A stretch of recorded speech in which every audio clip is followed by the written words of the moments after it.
Joe Rogan Podcast, check it out. The Joe Rogan Experience. Train by day, Joe Rogan Podcast by night, all day. Did you see the U.S. government just released, apparently by accident, the Project Aqua stuff? Did you see this? No. What's that? This is crazy. Yeah, I guess we're rolling. Are we rolling? Yeah. I can wait so we can... No, you can. This is just, someone just sent me this. This is like... Project Aqua? Yeah, hold on. They just released, I think, by accident. How does that happen? It's Kona Blue. You familiar with this? No. Kona Blue is it was a program that, yeah, dude, I'm going to send this to Homeland Security, just released this. Send it to me, I'll send it to Jamie. And, no, I got it right here. I'll just, I don't do email or what, I don't know how to airdrop anything. You don't do email? No. I haven't done email in many years. Really? Yeah. How do you exist? I do text. Wow. Just text? Yeah, I don't do email. I don't go on the fucking internet. I don't have a TV. I'm not into that. But anyway. No, that stuff is bad, you know. Yeah, I guess. That's my isolation tank. I just stay away from that shit. But anyway. That's smart. Did you text it to me? Yeah, I did. I think I did. It didn't get to me. Yeah, I just sent it. It's a big thing. Okay, so this is so amazing. So this is in there. They're talking about this, and this was just released. Talking about setting up this program, Kona Blue. I didn't get it. this is like a UAP program of some Yeah, sort? the medical division will have a small team of medical analysts under the direction of the chief physician and deputy administrator. They will organize data into a threat analysis based on medical findings, including but not limited to A, deaths and injuries as a result of interaction with advanced aerospace vehicles. Here it is. B, medical injuries as a result of other anomalies. C, collateral injuries, psychological effects to family members. So they're admitting that people are dying. It's just like a tweet from, yes. Is this it? A day or two Yeah. ago? What does that mean? Other information. No one here. Do you ever wonder if stuff like this is just disinformation? Yeah, maybe. I mean, I wonder if... I wonder a lot of things. I'm sure you do. But, I would always assume that a lot of this stuff is nonsense. yeah, here's what we know, is that U.S. servicemen have died as a result of contact with or being in the proximity of these vehicles. And we know that because there are a lot of suits working their way through the VA system Yeah? where families, can't get compensated for the deaths or injuries to loved ones. And Because that- it's all under wraps, top secret. Well, that's just a fact, okay, that is happening. So if there's, I guess, when there are measurable physical effects of a phenomenon, we can say conclusively the phenomenon is real. Right. And so, yeah. But I mean, isn't it is real. I mean, I guess we're sort of past the point of, like, is it real? Yeah, it's real.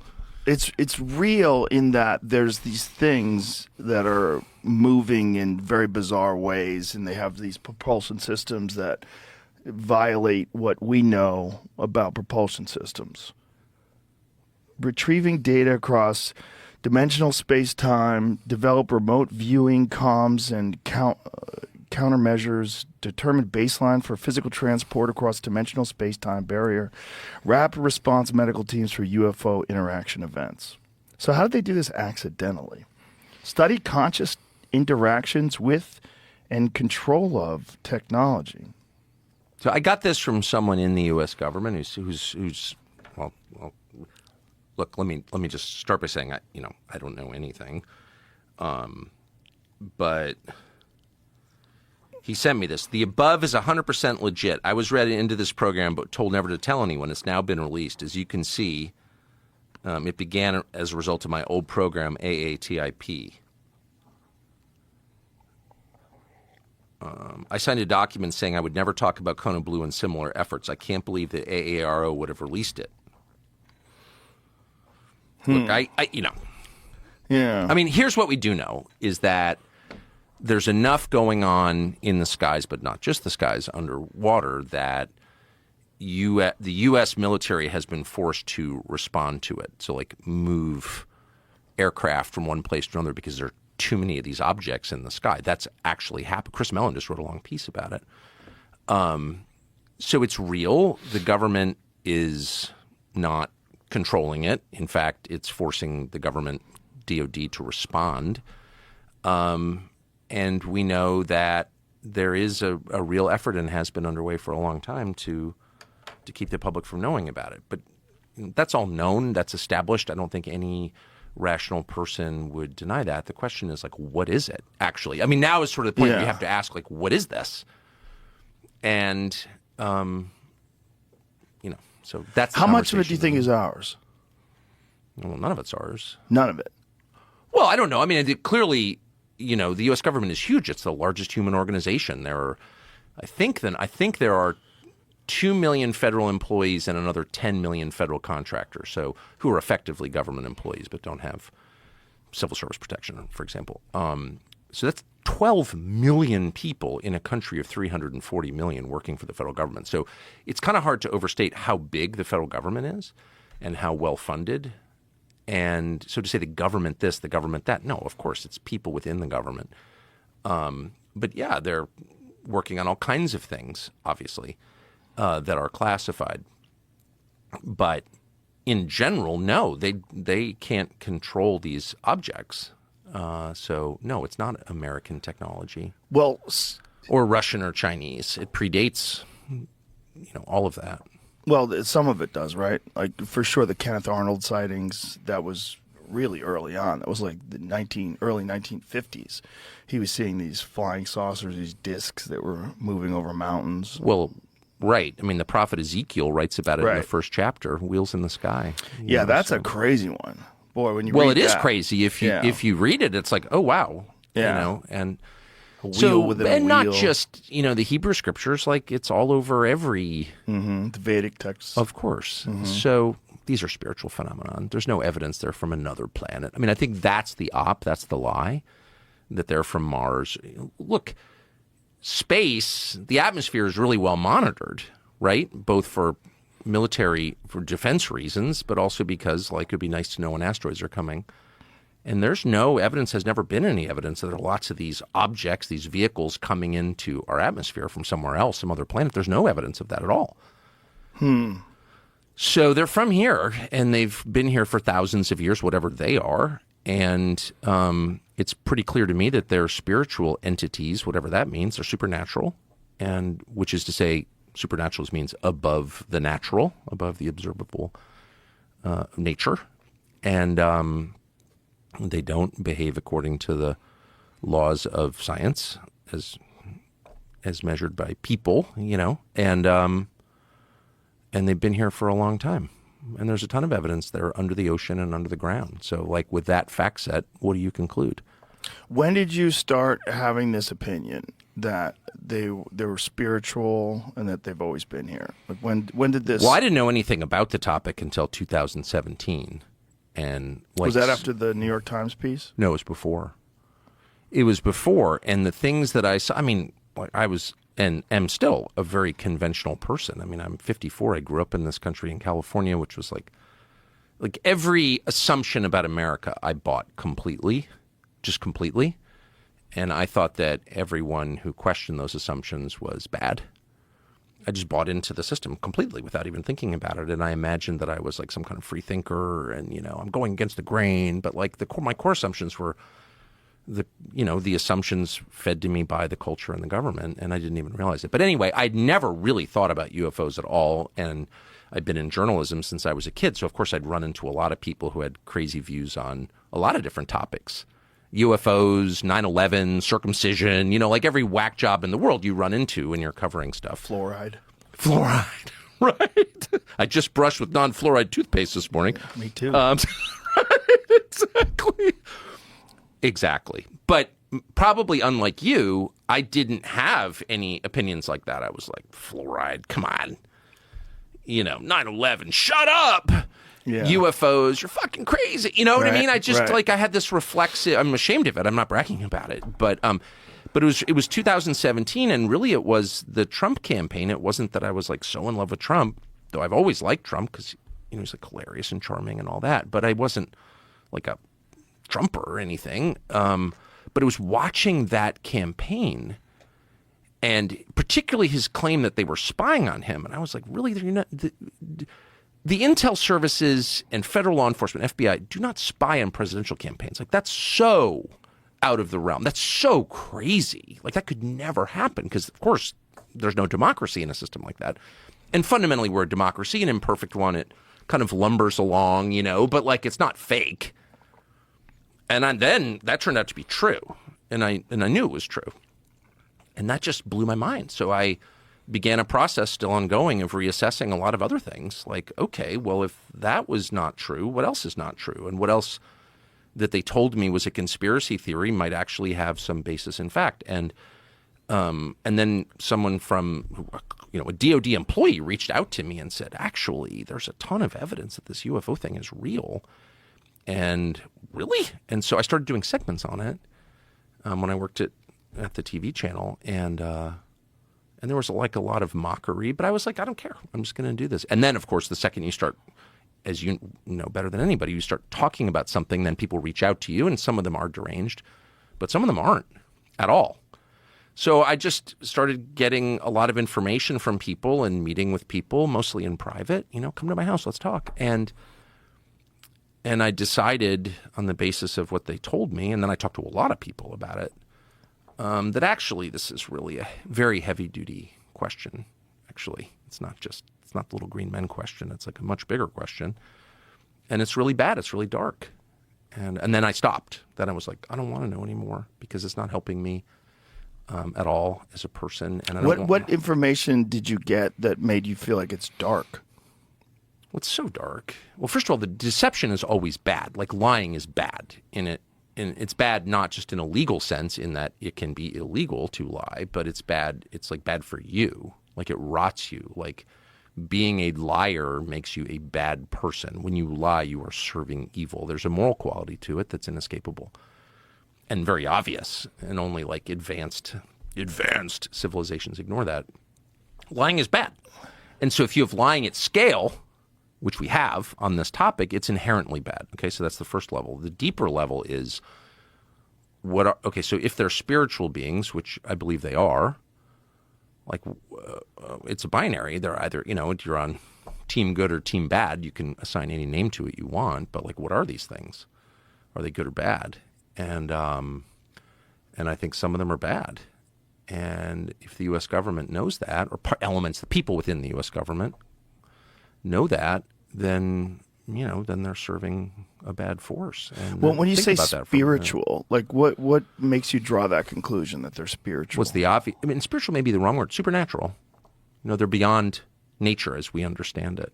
I mean, obviously they are. I mean, just chart their physical behavior. It doesn't, it goes outside of what we understand about physics. No visible means of propulsion, coming at indescribable speed, hitting the ocean, continuing at speeds that are impossible undersea. I mean, in other words, if I take a 9mm round or 7.62 by 39 and shoot you at 50 yards underwater in a swimming pool, and it's even more intense in salt water because it's denser, you could catch the bullet if it even makes it to you, right? So if you have a craft, any object underwater that's traveling at 500 knots as measured by sonar, right there you're challenging our understanding of physics. Like, what is that? How can that be? So yeah, they've tracked that. They've tracked things going 500 knots under the sea. Yeah, really. Yeah, much faster than any object can actually go undersea. Oh, for sure. Oh yeah, there's a lot of stuff going on underwater, and a lot. And there's video of these things coming out of the sky into the water and also emerging from the water. Right. Yeah. So it's all so blurry, though. I don't think it's that transmedium video. Yeah, I don't think some of it's that blurry. I think some of it's crystal clear. We just don't have access to it. Is that what you mean? Yeah. Just we haven't seen it. Correct. So they have some stuff for sure. So, but there's just a lot going on underwater, and it's measured. And so, whatever. I mean, these are all, again, this is like the most obvious observable level of it. But then you just ask yourself, like, what is this actually? And, if there's been extensive knowledge of this for decades, like maybe 80 years at least, if not going back to the 30s, 90 years, to what end? So there are two possible explanations, obvious explanations. The first is the one you often hear, which is this is so heavy that if the public were to know about it, it would be just disruptive. It would be too scary. Like, you don't want to scare people for no good reason. There's nothing we can do about it. And you also don't want to suggest that, the U.S. military isn't capable of protecting the country, the homeland. And it does suggest that. If you can't control these objects in your airspace, and that's known, if they can't, that's known, okay? Then that suggests a limit to the power of the U.S. military, and you don't want to tell people that because then they won't believe that they're safe. I get it. But then there's a deeper level, which is like, okay, what's your relationship with these things? What is the U.S. government's relationship with these things? And there's evidence that there is a relationship and that it's longstanding. And that raises a lot of questions about intent. And so, what is that? And I just personally decided, and people have been hurt by these things. That's a fact. That's a fact. It's a knowable fact. It's a provable fact. And killed.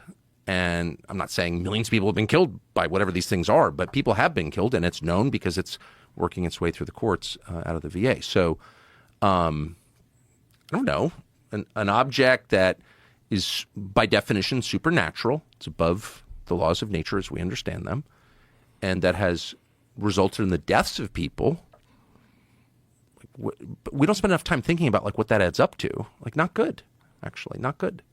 How many people do you think have died from these things? I don't know, but I mean, And is it radiation sickness? Is it what's the so cause the person of death? that I talked to, I interviewed someone who was a Stanford medical school professor who's out there and worth talking to, by the way. And You're talking about Gary Nolan? that's exactly who I'm talking about. He's effectively an expert witness in these cases, so he's an expert in brain injury. Do you know him? Yeah. Yeah. Entirely credible person. Checks all the boxes that I care about. He's got patents, so he's like a lot of Stanford University professors. He's independently rich. I mean, he flew to. I live in a remote place, and he flew to my place at his own expense because he wanted to tell his story. So he's got no profit motive here. He's the most highly credentialed person at the university, practically, at Stanford Medical School. We consider that a big deal. And he's worked on this for over 10 years. Assessing the injuries to U.S. servicemen from being in close proximity to these objects or having contact with these objects. And his conclusion, as you know because you've talked to him, is that there's some kind of energy coming off here that scrambles people's brains or kills them. And it's not exactly radiation, at least in his telling to me. So anyway, but the point is, people have died. Yeah. And so, it does raise a lot of questions about what the hell, right? What the hell? American citizens have died and you're hiding it? Why are you hiding that? Why would you hide that? Perhaps because they don't have any explanations. Because it's so beyond our comprehension that they're still trying to piece it together. I would wonder how much interaction they really do have with these things. If I was from another planet or if I was some interdimensional being, I don't know how much I'd give a shit about the president. I don't know how much I'd give a shit about the government. I would probably look at this infantile race, this species, this bizarre territorial apes with thermonuclear weapons, this very weird species. I'd probably look at them as very chaotic. And I wouldn't really have much concern for who's running it, especially if they have the ability to travel at insane speeds and go undetected. And well, it depends. Okay, so the template that you're using to understand this is science fiction, right? These are an advanced race of beings from somewhere else. But the template that every other society before us has used is a spiritual one. Mm-hmm. There is a whole world that we can't see that acts on people, a supernatural world that's acting on us all the time for good and bad. Every society has thought this before ours. In fact, every society in all recorded history has thought that until, I'll be specific, August 1945, when we dropped the atom bombs on Hiroshima and Nagasaki. And all of a sudden, the West is just officially secular. We're God. There is no God but us. And that's the world that we have grown up in. But that's an anomaly. Like, no one else has ever thought that. There's never been a society that thought that. Every other society has assumed, and they've had all kinds of different explanations, and the details differ, but the core idea does not differ, never has differed from caves until now, that we're being acted on by spiritual forces at all times. And so to someone born before or living before 1945, I think it would have been much more obvious that this is the thing that every society has written about. And in fact, that battle, that unseen battle around us, that spiritual battle, has like been the basis of every society, of every religion, not just Christianity. So, like, it just, once you discard your very, very recent assumptions, relatively speaking, about how the world works, you're like, well, that kind of seems like the obvious explanation, right? It's not that obvious to me. So what's more obvious, do you think? Well, I don't think there's an obvious explanation. I think if I had to guess, some of this stuff is ours. And some of these things are propulsion systems that they theorized way back in the 1950s. Anti-gravity propulsion systems, things that can operate without igniting fuel and pushing something out, that they operate in some completely different way that utilizes gravity and almost can instantaneously transport to new places, essentially fold space-time. I don't know. So there's things that the government does where they have these programs, and the people that are sworn into these programs, whether they're the physicists or the metallurgists or whoever these people are that are working on these programs, they don't tell anybody. All their phones are monitored. Everything's monitored. There's a culture of secretism that's pretty intense, and it's not inconceivable that over the course of the last 70 plus years of them theorizing and then eventually implementing some of these things, that they've developed drones that can move in ways that the people that understand conventional propulsion systems could not imagine. And that they've figured out a way to do this and to keep it secret. And we're probably not the only ones working on these things. But where did they get that information? And have you know Diana Pasulka? Do you know her work? Yeah. Like they describe these crafts, these crash crafts, as donations, which is fascinating. They're left there. The crashed retrieval program, the crashed UAP retrieval program, is essentially they're going like, figure this out. We're going to crash this thing here. You figure this out. And the question is, if that's true, okay, where are these things coming from? Are they, if there's something that is so advanced that it's decided to leave us a little trinket for us to back engineer, is that from another dimension? Is that from here? Is that from some realm that we just don't have access to? Is it from another planet? We have drones that are on other planets right now. We have a drone on Mars. We have, the lunar rovers. We have satellites that we send to observe and photograph other planets. We just got really high detailed photographs of Jupiter. They're pretty amazing. But if something was like us on another planet but lived uninterrupted with technology advancing for 1,000 years, 10,000 years, 1,000,000 years more than us, what would that be like? And how much would we be able to understand of what we're seeing? What would we be able to see? And this idea that we monitor our skies, sure, but if something just appears and disappears essentially instantaneously, if something literally can fold time, can fold space, and just traverse between immense distances almost instantaneously, what are we going to see? What are we going to see? And also, like, what kind of detection systems do we have? We have radar, we have visual, we have a bunch of different military-based detection systems to look out for. enemy crafts and airships and all that stuff. But if you're dealing with something that's a million years more advanced than us, how much would we be able to detect? Well, so I think we're pointing to the same question. I mean, I have no Right. doubt that the U.S. government has technology that we don't know the details of. That makes sense. Sure. But, like, where did it come from? Right. I'm not even sure, this is a separate question, but related. I'm not even sure we really know where nuclear technology came from, actually. Really? Yes. Like the Manhattan Project? Yeah, like we know the Manhattan, we know something about the Manhattan Project, but like where exactly did that, it came from Germany. German scientists were working on it. Okay. The one well, it was a separate conversation, but the one person I know who's really pushed it, was writing a book on it, who's a trustworthy person and a friend of mine, I know you know him, said to me, actually, I spent a year working on this, and the closer I got to like, okay, but what's the genesis? Like, where did this? What was the Isaac Newton apple on the head? Oh, gravity's real moment for fission? Not clear. Weird. I don't know the answer. But here's the point. Clearly, government has technology that we're not read in on. Right. Of course. But so that doesn't answer the question: why have people seen these objects in the skies for thousands of years, right, confirmed, and what are they? And maybe they're from another planet. My only point is there's no evidence of that. There's a huge amount, a massive corpus of evidence that they're seen by people in our atmosphere, on Earth looking up or in a submarine looking out. And what is that?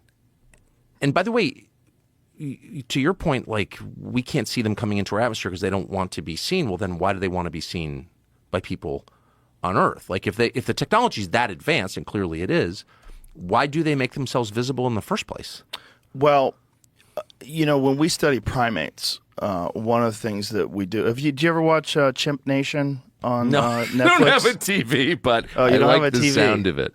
Yeah, it's an amazing documentary on Netflix that details these embedded scientists in the Congo. And what's really fascinating about it is that this group of scientists or related scientists have been there for 20 plus years. So these chimps have become entirely accustomed to having human beings near them. So there's very specific rules.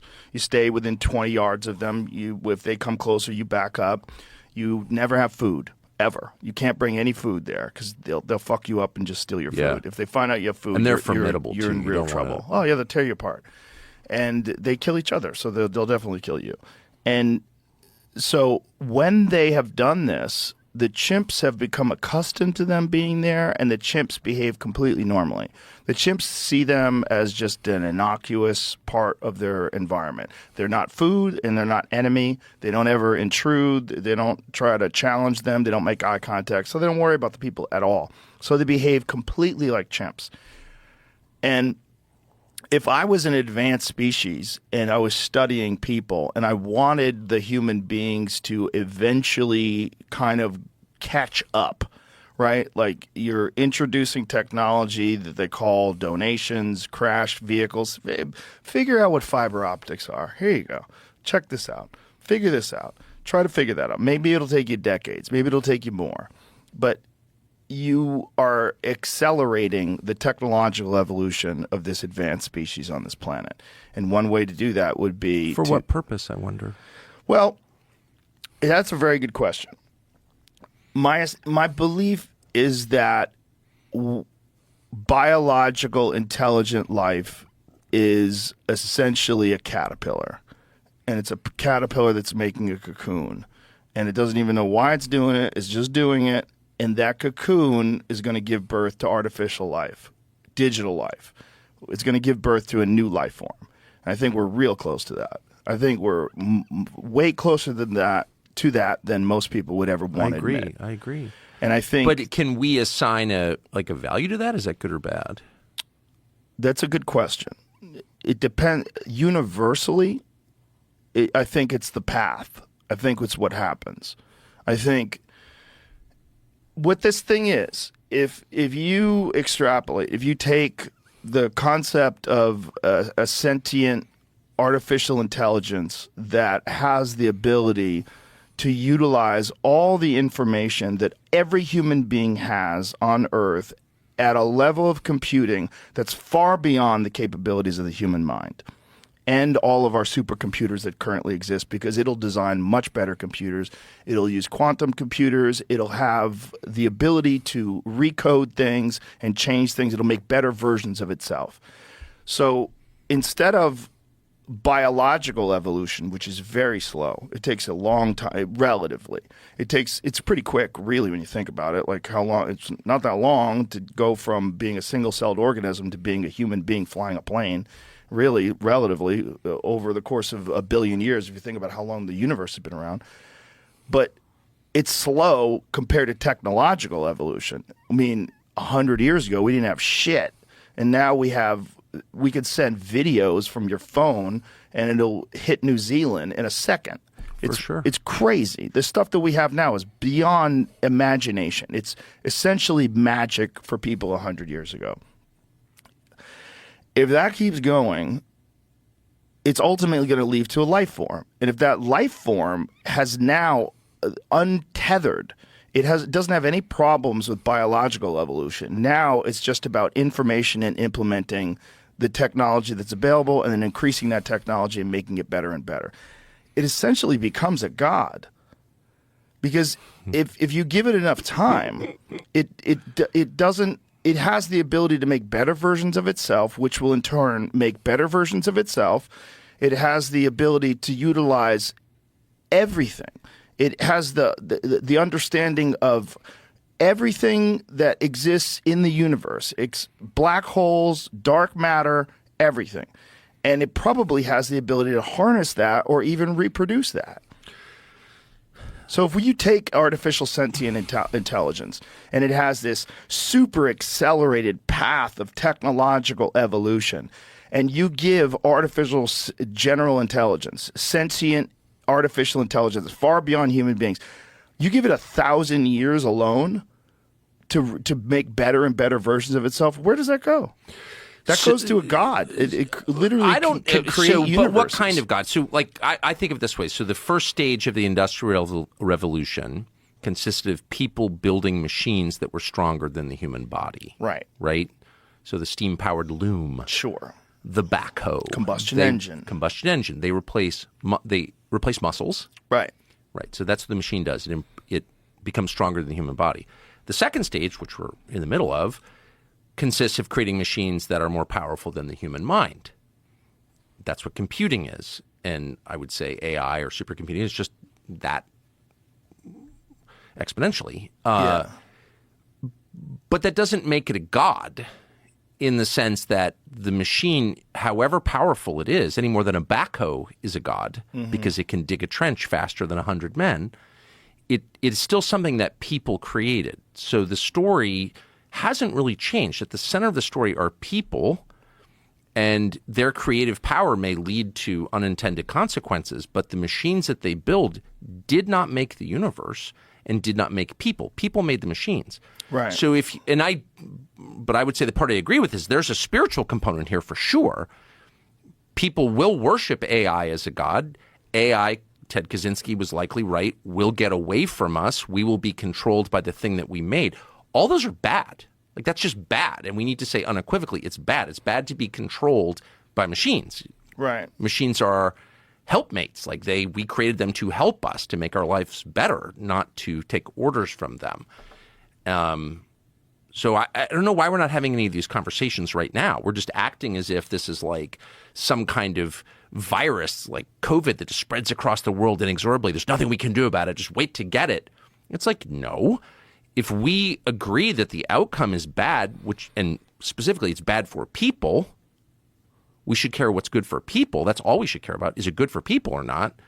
If it's bad for people, then we should strangle it in its crib right now. Right. And one is blow up the data centers. Like, why is that hard? If it's actually going to become what you just described, which is a threat to people, humanity, life, then we have a moral obligation to murder it immediately. And since it's not alive, we don't need to feel bad about that. Well, you could say the same about the atomic bomb, right? Yes, you could. And you could say that we have to develop it like Oppenheimer felt before the Nazis I did. love that. How'd that work? How'd that work? Well, I love, by the way, that people on my side, I'll just admit it, on the right, have spent the last 80 years defending dropping nuclear weapons on civilians. Like, are you joking? right. That's just like prima facie evil. Yeah. If you can't, if we hadn't done that, then this, that, the other thing, that was actually a great savings. Like, no, it's wrong to drop nuclear weapons on people. And if you find yourself arguing that it's a good thing to drop nuclear weapons on people, then you are evil. Like, it's not a tough one, right? It's not a hard call for you. It's not a hard call for me. So with that in mind, like, why would you want nuclear weapons? It's like just a mindless, childish sort of intellectual exercise to justify, like, oh no, it's really good because someone else will get it. How about no? How about like spending all of your effort to prevent this from happening? Would you kill baby Hitler, famously? Right. So I don't know why we're sitting back and allowing this to happen if we really believe it will extinguish the human race or enslave the human race. Like, how can that be good? Well, if God creates everything, if God created the universe and God creates people, God probably creates a process. And we think that we are very important because we are very important to us. But are we very important in a universal sense? Not really. Like, if the Earth just imploded and disappeared, if the sun went supernova and our whole solar system was blown to bits, the universe, it still exists. It depends and how God wide created... you're... For sure. In the end, as Conan O'Brien, the famous philosopher, once said, every grave goes unvisited, which is true, and that's an important perspective. Pull out the lens a little bit. Mm-hmm. Does it really matter? No, it doesn't. But it does matter. Do your kids... How about this? Do your children matter? Yes, sure. Do their lives matter? For Would us, you die for them? Yeah. Yes, of course. Yes. Everything matters. If you're not comfortable, Exactly. it matters. If you're sitting here like you don't want to wear headphones, like, let's not wear headphones. That matters. Everything matters. I mean, at scale. But what matters most, like... Right? That is the evil, right? The evil is it's the same thing as saying the necessary evil of dropping nuclear bombs on civilians is if you don't do that, then there'll be more evil. Then more things will happen. It's kind of the same thing. Like, it comes from the same place, which is hubris. Like imagining you're God, you have unlimited power, and you have omniscience. You can imagine what the future is going to be. You can't. You're a fucking idiot. You're a person. Like, you can't even make your wife happy. Right. Like, the limits of your power are really obvious. The limits of your wisdom, same. So, like, don't jump into shit, big things, whose outcomes you can't predict with certainty. Like, you can't know. Go in with humility. I guess that's what I'm saying. Right? So, yeah. And do what you can, knowing that you're probably going to screw it up. And you probably won't achieve your goal, but like you should try. And on the AI question, everyone I've ever talked to about, I'm hardly an expert. I don't own a computer, okay? But everybody I've ever talked to, and there's many people, was like, yeah, it's could get away from us and enslave us. Well, let's say no to slavery. How's that? Is that a tough one? Not for me. Yeah. I mean, and maybe a good use of nuclear weapons would be to hit the data centers. No, I'm serious. Like, why is that crazy? It's not. It's not if you think that human beings are the end of this evolutionary chain. Well, what else is? Some supercomputer in a data center outside Dulles Airport? No. I mean, you know what I mean? Like, right. I don't actually think that individuals, I don't think I'm that important. My life is that important. I don't. I will die. I know that. And I try to keep that in mind every day. But you're important to everybody that cares about you. You're important to the people around you. But if we don't think people are important, then what do we think is important? I guess that's what I'm saying. Not necessarily that we don't think people are important, but if evolution is real, and if there is this constant, I don't know, but it's visible. Like, you can measure it in certain animals. You can measure adaptation. Yeah. But there's no evidence that in fact, I think we've kind of given up on the idea of evolution. The theory of evolution as articulated by Darwin is like kind of not true. Right? In what sense? Well, in the most basic sense, the idea that, all life emerged from a single cell organism and over time, and there would be a fossil record of that, and there's not. And there's not a fossil record of transitionary species, like species that are adapting to its environment. There's and they tons develop... of record of adaptation, and you see it in your own life. I mean, I have a lot of dogs. I see adaptation in dogs, through the litter to litter. But No, there's no evidence at all that, zero, that, people, evolve seamlessly from a single cell amoeba. No, there's not. There's no chain in the fossil record of that at all. And that's why you don't actually hear people, you hear them make reference to evolution because the theory of adaptation is clearly, obviously true. But Darwin's theory's totally, that's why it's still a theory almost 200 years later, No, we have not found that at all. And I can't even guess. I mean, I have my own theories on it, but they're not proven. What are your theories? God created people, distinctly, and animals. I mean, I think what every person on Earth thought until the mid-19th century, actually. Right, but it's not a new idea. They didn't have computers. They didn't have a general understanding that we have today of the process. Do you think we understand more now? Yes. Really? You don't think that we understand more today? We understand way less. We understand so little that we're actually sitting here allowing a bunch of greedy, stupid, childless software engineers in Northern California to flirt with the extinction of mankind. So no, previous generations would be like, what? No, stop. And we're not doing that because but they wouldn't have done that even with the nuclear bomb. I mean, obviously the Manhattan Project was done in secrecy, but they wouldn't have stopped it because the imperative of getting this weapon before Hitler got the weapon was what it was. Well, Hitler on was kind of mind. done by then. The Russians had pretty much extinguished any hope that would continue. But not but at no, the but beginning of the project. we were in the middle of the logic of war. At the commencement of the Manhattan Project. For sure. But the logic was the same, and it was, 4 years of got to beat the other guy, got it. And I don't mean to sound too judgmental about the bomb. I know why they built it, okay? But you just wonder why nobody in the middle of that thought, is this really a... And some of them did think it. Actually. I'm sure they did. Yes, I mean, did. Oppenheimer himself. Of course. Large organizations don't respond to the moral qualms of individuals very well. So that was... Whatever. It's well known what happened. But no, we should pause and ask, is the machine we're building worth having? And nobody seems to do that. And there are all kinds of economic forces, which nobody ever mentions, that drive that heedlessness, that stupidity. Like California, for example, is completely, the state both of us have lived in, is like collapsing. Yeah. And they're betting everything on AI. For the tax base is going to be dependent on this technology working. Is that really what they're betting on? Of course. That AI is... Did you see the most recent thing about the amount of billions of dollars they spent on the homeless problem with no trackable results? Well, they've had massive results. They've increased the homeless population dramatically. If you pay for something, you get more of it. And that would include fentanyl addicts. Oh, absolutely. It's been a wild success. I actually talked to Gavin Newsom the other day. Did you really? Yeah. And what's that like? Does he smell like sulfur? It was by phone. I was talking on the phone. It's such a weird... he smelled like... that was too fast for me. Sulfur and hair grease. Yeah. No, but I was making fun of... I shouldn't even make fun of it because it's so tragic, but what's happened to the state and people living on the street. What is his non-gaslighty perspective? He said, go back to Russia. You like Russia so much. I was like, actually, I'm originally from San Francisco, but I can't live there because...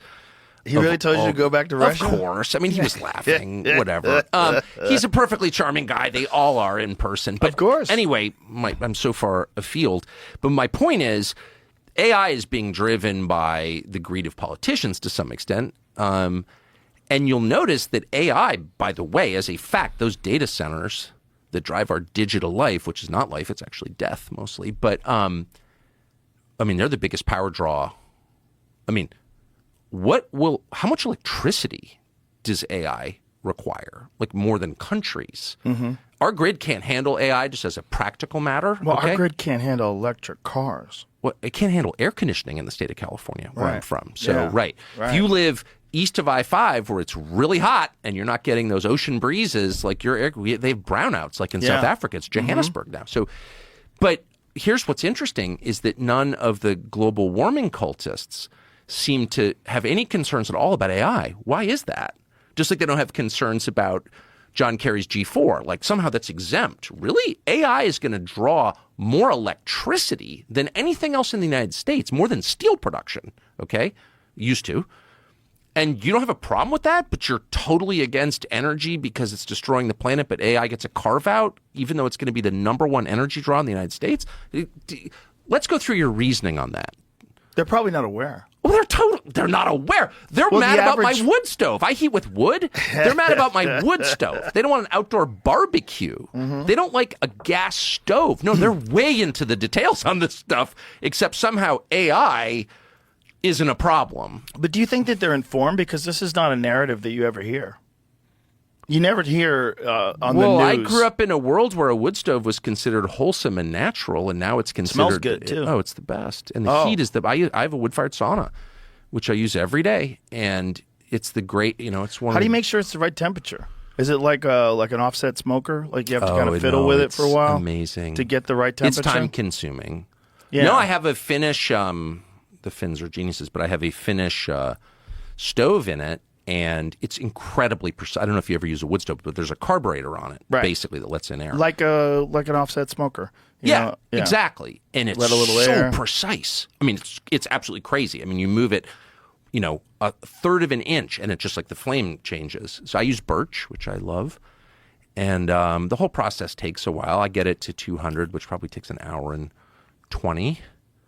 I mean, it's a thing. You like it hot? Like it hot, yeah. 200. Yeah, well, I do it every. Well, I wear a sauna hat, so. Oh, okay. Does that help? Which is embarrassing. The wool hat? Yeah, well, it's felt. Yeah, I bought one of those. I never wore it. It's incredible. Yeah? What's the difference? Well, I'll tell you. Don't get. I'm so boring on this subject. No, if I you're get going fine. on this, like, please, my wife and kids are like, You see, I have one. You're speaking to the choir. They're the best.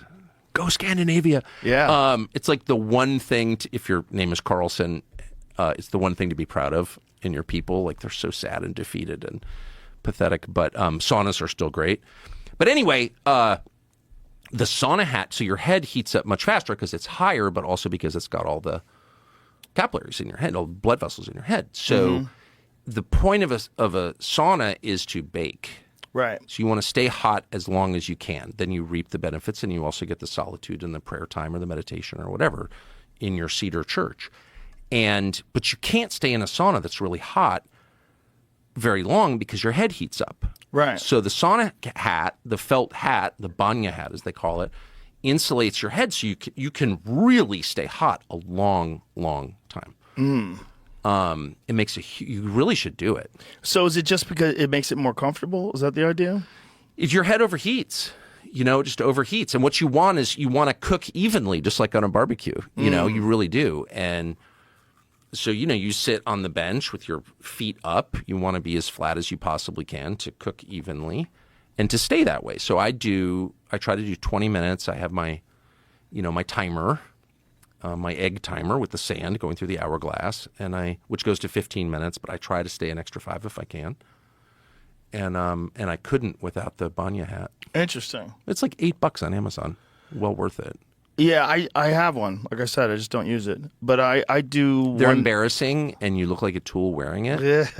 But you shouldn't have. But no one's looking in there anyway. Well, that's right. You don't sauna with other people. Right. Well, I do sometimes. Yeah, comics. We get Do in you here. really? Yeah. When we train together, we all get in the sauna together afterwards. It's fun. The Rock was in there with us. No way. Yeah, The Rock worked out with us, and then sat in the sauna with us. It was fun. Got in the cold plunge with us. Oh, that's pretty great. It was fun. Is he a good dude? He's a great guy. Really nice guy. Like, really I've heard that. I don't know him, but I've heard that he's a good guy. Some people fake humble. They fake it to look cool. It's pretty obvious. Yeah, he's not doing that. He's a real guy. Like, the measure of humility is really, really simple. Can you tell the truth about yourself? Yeah. Yeah. Well, are you cool to be around? Like, he gives real hugs. He's a real guy. I love He's that. real. He's a real guy. Good for And him. when we hung out with him, I hung out with him for hours. I mean, we worked out for like 2 hours, and then we got in the sauna together. We all hung out, and then we did a podcast together. He's a genuinely nice guy. Like, you'd be able to sniff I love that. something out. Well, you can tell, like, Yeah, you'd immediately. tell something. You'd tell something. People are hiding stuff. Yeah. But so yeah, I've done the sauna with other people. Well, I but do it by myself, so no one sees my sauna. I do it at 196 degrees. I do it for 25 minutes, and usually I don't.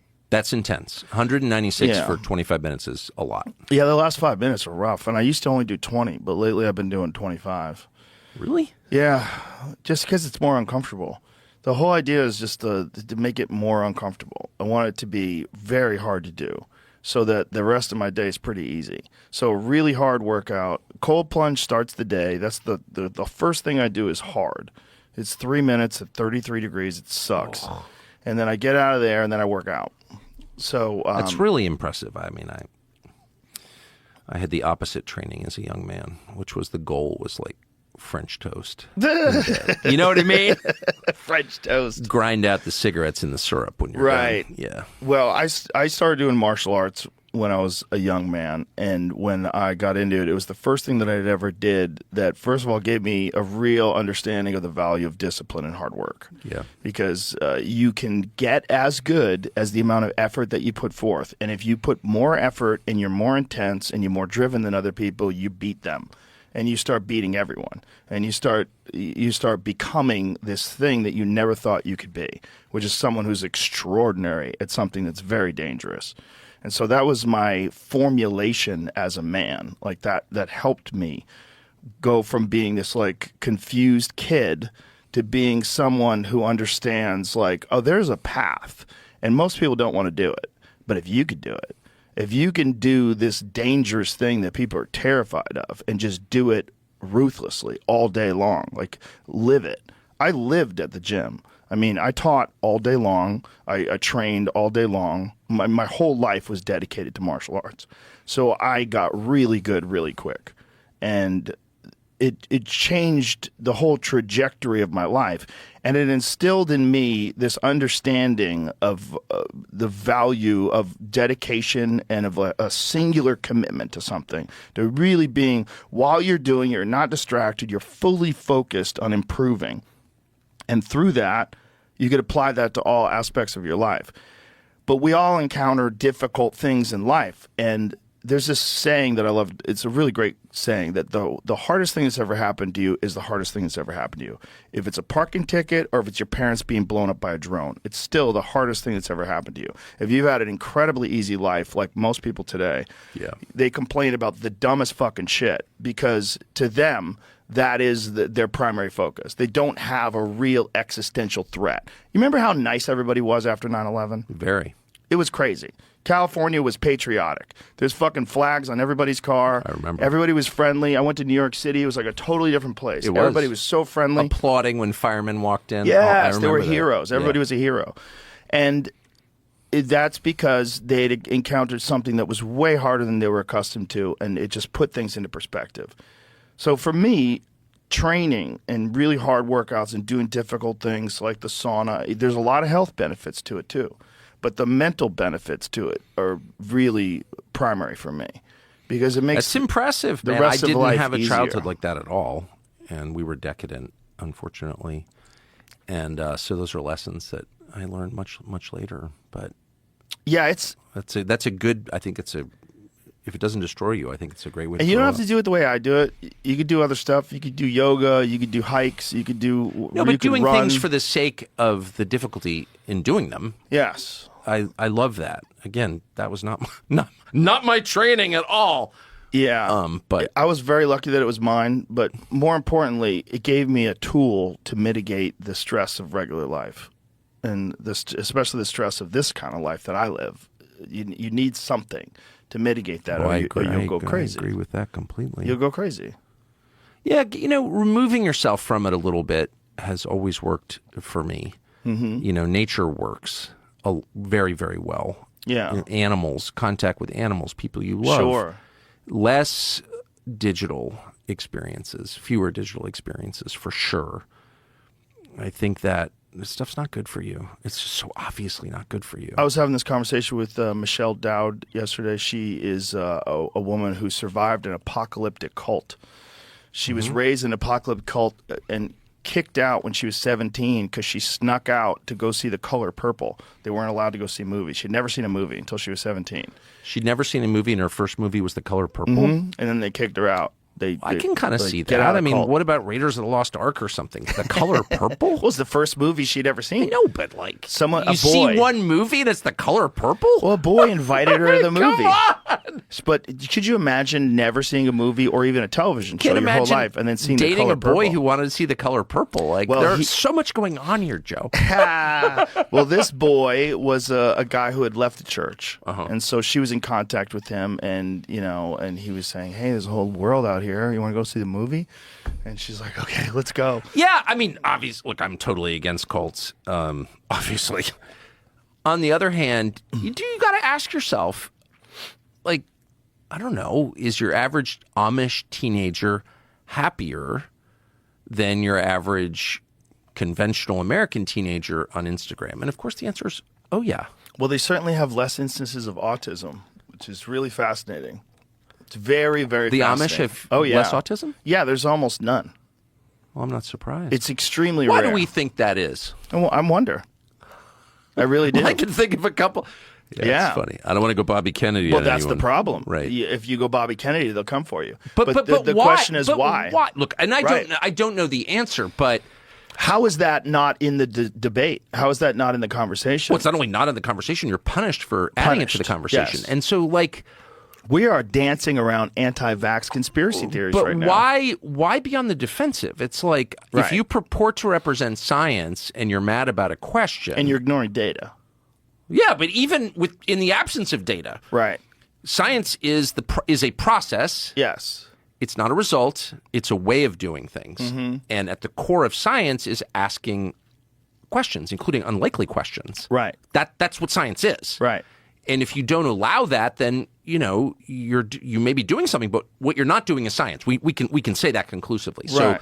for people to wrap themselves in the mantle of science and attack you for asking a question, they're frauds. And I don't know how they have the moral high ground in this. I don't think they do, but I think it's the same kind of mindset that allows people to create the nuclear bomb. Because you say, listen, we're not even saying that vaccines cause autism, but let's say this. If you're looking at all the data of all the things that cause autism and you see that the vaccine schedule ramps up considerably and then you have autism, which seems to at least be more diagnosed than ever before, people will instantly say, we stopped polio, we stopped smallpox, vaccines have saved millions of lives, and they're probably right. We dropped that bomb to keep Germany from dropping that bomb. We need nuclear weapons so that other people don't have nuclear weapons. We do a thing that maybe has some negative effects but is overall good. And I think you can kind of apply that sort of logic and reasoning as a human being to very messy issues. Well, I think and people we do all that. do, by the way. People do that with abortion, right? Sure. They do that with abortion. They do say with everything. a woman I mean- has a right to choose reproductive freedom. They say all these things. And then you say, okay, what if the baby is near term? What if it's 6 months old? What if it's 7 months old? And people don't want to have that conversation. Why? A woman has the right to choose. You're a fascist. Stay out of women's Does bodies. a woman have a right to kill you if you annoy her or inconvenience her? Well, this And, is like, where what it are you gets weird. It's saying? like, when is it a life? But it is one of those things that, to me, is a human problem. Whereas humans have these very messy interactions with some things that don't line up with their ideology. And there's an ideology of science worship. There's an ideology of authoritarian worship. The bodies of science have bestowed the truth. If you ignore it, you're a science denier. And, Those are political terms or theological terms. Mm-hmm. They're not terms rooted in science. And look, we all make trade-offs constantly. Everything's bad. It's a shit sandwich versus a shit croissant. I'll take the shit croissant. It's smaller. That's a daily experience for everybody. So I get that. And I don't think everything is a moral absolute either. We don't even know sometimes whether a decision will result in good or bad. So it's very complicated. I totally agree with that. What I object to is the absence of reason. right. You have to believe, because I think it's true, that if you're reasonable, that you can reach maybe not the perfect decision, but a better decision. And if we don't believe that, then we're just in the land of witchcraft, and let's just admit it. So the lack of reason is what freaks me out. Well, it's ideological capture, right? Because there's certain things that if you're on the right side of these subjects, the correct side, whatever your ideology believes, you can't differ from the doctrine. There's a very clear that's doctrine. Just religion, then. It is. Yeah, it is religion. So I'm very pro-religion, but you can't have a religion that's too stupid and destructive. If your religion winds up hurting a lot of people, then I'm against your religion. Like, that's right. Yeah, I think, but even some really good religions have aspects of them that you could say were overall detrimental to the people that were sure. Well, absolutely, you could encountered say that. with them. Yeah. I think that kind of thinking, I think cult thinking, whether it's Scientology or whether it's Christianity, or there's like a type of thinking, or whether it's woke. Woke is clearly a cult. It's a mind virus. And I think that it's so trite to call it that now. It's like whatever this thing is, this leftism, this Marxist sort of ideology that's waving its flag and indoctrinating people in this country. It's very similar to all kinds of religions. It's very similar to fundamentalist religions that have always existed, in that everybody has to believe very specific things, and you can't differ. You can't differ from the doctrine. And here's another way to think about it that I've been meditating on this a lot. Yes, religion, politics, they're all kind of melding. It's hard to know where one ends and another begins. Right. So maybe a simpler and more useful way to think about it is truth or falsehood, lying or honesty. Maybe just assess everything that way. Is someone lying? Right. I don't care what your justification for it is. Lying about vaccines. They've lied a lot about vaccines. And they've done it, I think, in most cases because they feel like they're serving some greater good. Right. Well, that's the narrative, right? We can't tell people that there are vaccine injuries because they won't get vaccines, which are good for a big population. I understand the thinking. But how about this? You can't participate in lying. Yeah. You can't lie. You can't lie, and you can't. Period, though. You can't lie about anything. Just don't lie about anything. Try to tell the truth all the time. If you can't say something that's true, just don't say it. Right. You're not required to say everything you think, obviously, and you shouldn't say everything you think. But you should never lie. And if you just stick with that, like, you get pretty quickly back to reason and order, don't you? Yeah. Yeah. No, you're making complete sense. And I think that this is the problem when people have information and power above other people. Well, right. That's right. For sure. Which is the problem of governments, which is also the problem of cult leaders. Yeah. You know, cult leaders, they get completely infatuated with this idea of being omnipotent and this power that has control over giant swaths of people, and you get to dictate their behavior and you get to tell them what to think. That's very intoxicating, and it's common. It's common in that it's always existed throughout human history. It's a thing that people do when they get power. They abuse the shit out of it. And if they think that you're too stupid to know the truth and that they're better than you, because they do think they're better than you because they're running things. It's a natural inclination. It's a natural thought that people have. If they're the ones, if you guys are a bunch of dopes that are just listening to my orders and I tell you how to live your life and what to do, I'm naturally going to think I'm better than you. Well, people have lived under those systems since there have been systems, but always. What makes it particularly galling and hard to live with is when you call that system a democracy. Right. That's too dishonest for me. I would much rather live in a monarchy where everyone thinks the king has been assigned by God to rule over us and his whims are law. And, that makes sense. I don't like it, but at least it has internal coherence. Right. When they stand up and pass a $60 billion funding bill for Ukraine, when 70% of the population doesn't want it, when they're ignoring the actual problems in our country, like the economy and the border, and they're hauling in Congress over the weekend to pass something that people don't want, while ignoring the things that people do want, and if they do the same kind of thing again and again for like 50 years, and they call it a democracy, that will drive you insane. Yeah. Because it's just too dishonest. Why not just say, we don't give a shit what you want. We are getting something out of this Ukraine funding, whether it's like the thrill of being masters of the universe or whether it's money from the defense contractors, whatever we're getting out of it. is more important to us than your opinion. This is not self-government. You don't run this country. We do. Shut up and obey. If they at least said that, you'd be like, okay, I get it. Those are the terms. But if I get another fucking lecture from Joe Scarborough about defending democracy, when this is not a democracy, it's not even a close approximation of a democracy, then I'm going to go crazy because I just can't deal with the lying. Yeah. Does that make sense? It does make sense. What's interesting is that there are people saying that now. And I think that's a relatively new thing in terms of mainstream media. And I consider what you do on X mainstream media. I mean, this is what we're on right now is essentially mainstream media. It used to be, you could call it, there's corporate controlled media.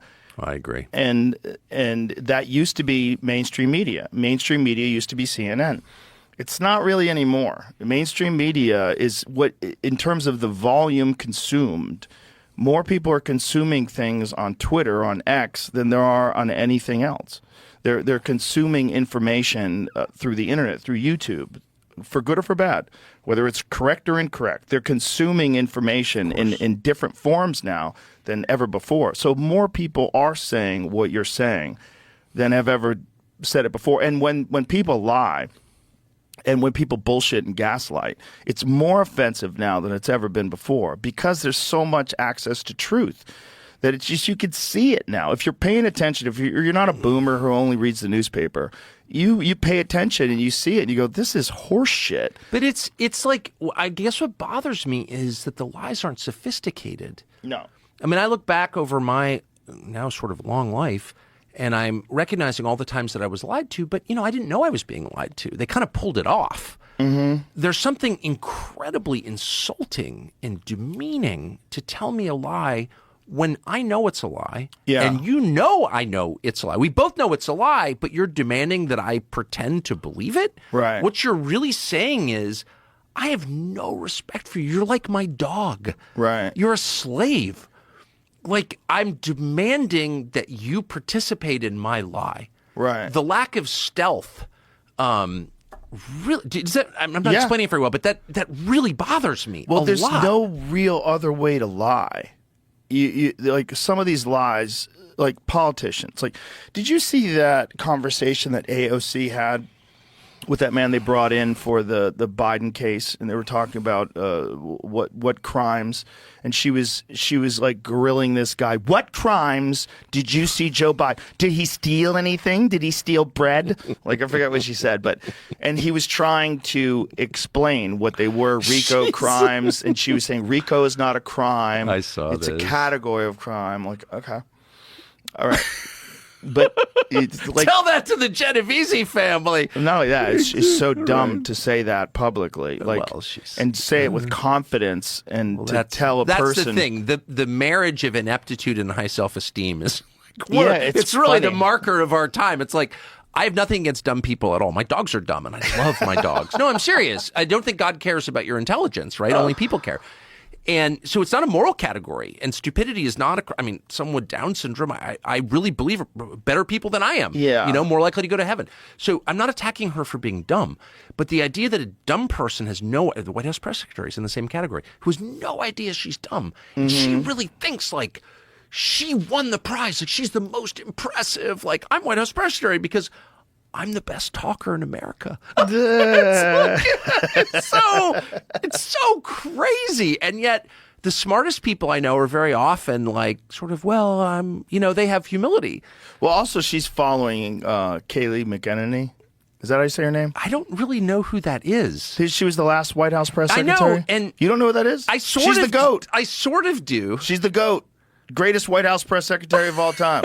She's the best. I had stopped paying close attention by that point. She had all the documents. She would kill them. Whenever she would get called out, like whenever there would be a question, she'd say, "That's interesting," and then she'd open because you said this, and your paper said that, and CNN said this, and she would call them out on stuff, and she was just really, really well prepared. I love that. Very articulate. She was wonderful. Well, good at the for job. her. That's what it should be. But she was operating under President Trump, so but it's obviously she's demonized. It's just I kind of can't believe you don't know who that is. No, I don't. I know who it is, but it's just funny. She's the GOAT. Well, I had stopped watching all briefings by then. I used to go to the they're so dumb. briefings as They're a so kid. dumb. I literally would go there, be in the briefing room, the former Kennedy swimming pool, and the first thing you know, I was never a White House reporter, but was a reporter, so I would go to them occasionally. And the first thing you notice is how impressed all the correspondents are to work there. I work at the White House. Work at the White House. Got my hard pass. And then the distance between that little credential they were so proud of and the reality of their lives was like insane. Like they're in this tiny little room. They're being treated with total contempt by the White House staff who thinks they're just fucking animals. It's like, shut up. They're eating out of vending machines. And this was a different time, right? So like when I was working as a journalist in Washington, like we went out to lunch every day at like a good restaurant and charge it to the company. And like with your sources, we had lunch every single day like civilized people. I don't even think that exists in the world anymore, where you had time for lunch, where you weren't just so under the gun from your corporate masters that you had to like get back to work. Right. We ate lunch. And I remember thinking, these people don't eat lunch. They eat like a stale Mounds bar out of a vending machine. Like they bring quarters to work so they can eat. I remember thinking, your life you're not even human. You're just like a little puppet or something. But you're so impressed, and like all your neighbors know, he works at the White House. He's in the White House press corps. And the job like wasn't even really a job. You would just like sit there and ask your question in your little assigned seat like you're in a high school gym.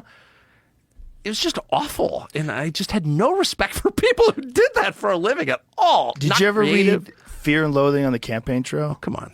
Yeah. It's amazing. It's amazing. But that guy gave sort of that's, I think, probably the best window into an outsider in the political process, at least in terms of the campaign trail. Yeah. It's the best window to the press, the best window to the relationships that they had with the politicians, at least in the 1970s. It's an amazing book. I was talking to a campaign reporter. I never do that anymore, but I was this week, actually. And he was telling me it's like totally different. Like when I did it, you were all on it was bad, actually. It was because it just cultivated groupthink, which was then leveraged by the candidate for better coverage. Like the whole thing was kind of an op, actually. But it was at least fun. Like you were on a charter plane and like you're flying with everybody and you hit 3 or 4 cities a day and like there are cocktails on the plane and, naughty behavior and like, they fed you and they kind of dealt with everything for you. It was fun. It was like a road trip, right? Mm-hmm. And now it's just like grim. They're all driving alone in their little rental cars to some obscure town in Iowa to sit there with no access whatsoever to the candidate, write up their little reports, and then they get back to their hotel and they're like writing up more for the website. And like, it's such a bad job, actually, covering politics that only the people who couldn't make it in any other business are doing it. It's it's like a reverse meritocracy. It's only the most kind of pathetic power worshipers would ever do a job like that. And, like critics. Yes, Yeah. that's exactly right. Most critics want to be writers. They're like the worst people. Just as people. Mm-hmm. Like, well, you've actually been in show business, so you've got a better experience with them, or you have a lot of experience with them. But I've known a lot of them who worked for magazines or newspapers that I worked for. And they're the kind of people who have a lot of cats and all the cats hate them. You know what I mean? They're just like the lowest. They all have some like sort of weird like wandering eye, and they're fat, and they're like super into porn, and it's totally isolated from everybody. I actually worked for one of them for a while, who was a critic for the New York Post, a guy called John Podhartz, and he was one of the weirdest, most unhappy people I've ever met in my life. And he would come into my office occasionally, and he would he had a really hairy back, and he would rub it against the door frame, and like say these kind of obscure. He was stupid, but he didn't know that he was. I mean, he was actually kind of dumb, but he didn't know it, and he would kind of philosophize. I was like 10 years younger, and I was his captive, so he would just like lecture me as he was rubbing against the door frame. And one time we went out to lunch, and we all had drinks, of course. This is like mid-'90s. He didn't really drink, but he ordered this drink with like an umbrella, and it had a piece of watermelon on the rim of the glass. And he took the watermelon and ate it, and then he ate the rind. I'll never forget that, watching him eat the rind and thinking, of course this guy's a critic. That was his true love. He was editing this magazine, but like his real interest was in writing about movies. And they're just sad people who wind up doing that. Did you ever read, Siskel and Ebert? Did you ever read when Roger Ebert wrote a screenplay? No. It's very bizarre. It's really sexual, very strange. It's supposed to be terrible. Of course, I've read passages in it, but it's terrible. But I remember going, "Oh, okay." Yeah, they're not creative. They're creative adjacent. Well, they don't have anything to contribute. That's what I'm saying. They don't have creative power, right? Yeah. So they're mad probably, about that. They probably could figure it out if they had a different mindset. I think creativity is in everybody. It's just a matter of how 100% it's in everybody. It just requires honesty. Yeah. The impediment to creativity is lying. Sure. And yeah, I used to say that about joke thieves. That one of the real problems with joke thieves is when they get caught and then they have to write their own material. And the problem is they don't understand the language. They just know how to say the sounds. Like if you told me what to say in French, I can't speak French, but if you told me what to say and I practice it and I said it right, you would think, wow, that guy fucking speaks French. Yes. So that's what comedy's like. So if you got a guy who knows how to repeat other people's jokes, but he doesn't know how to create them.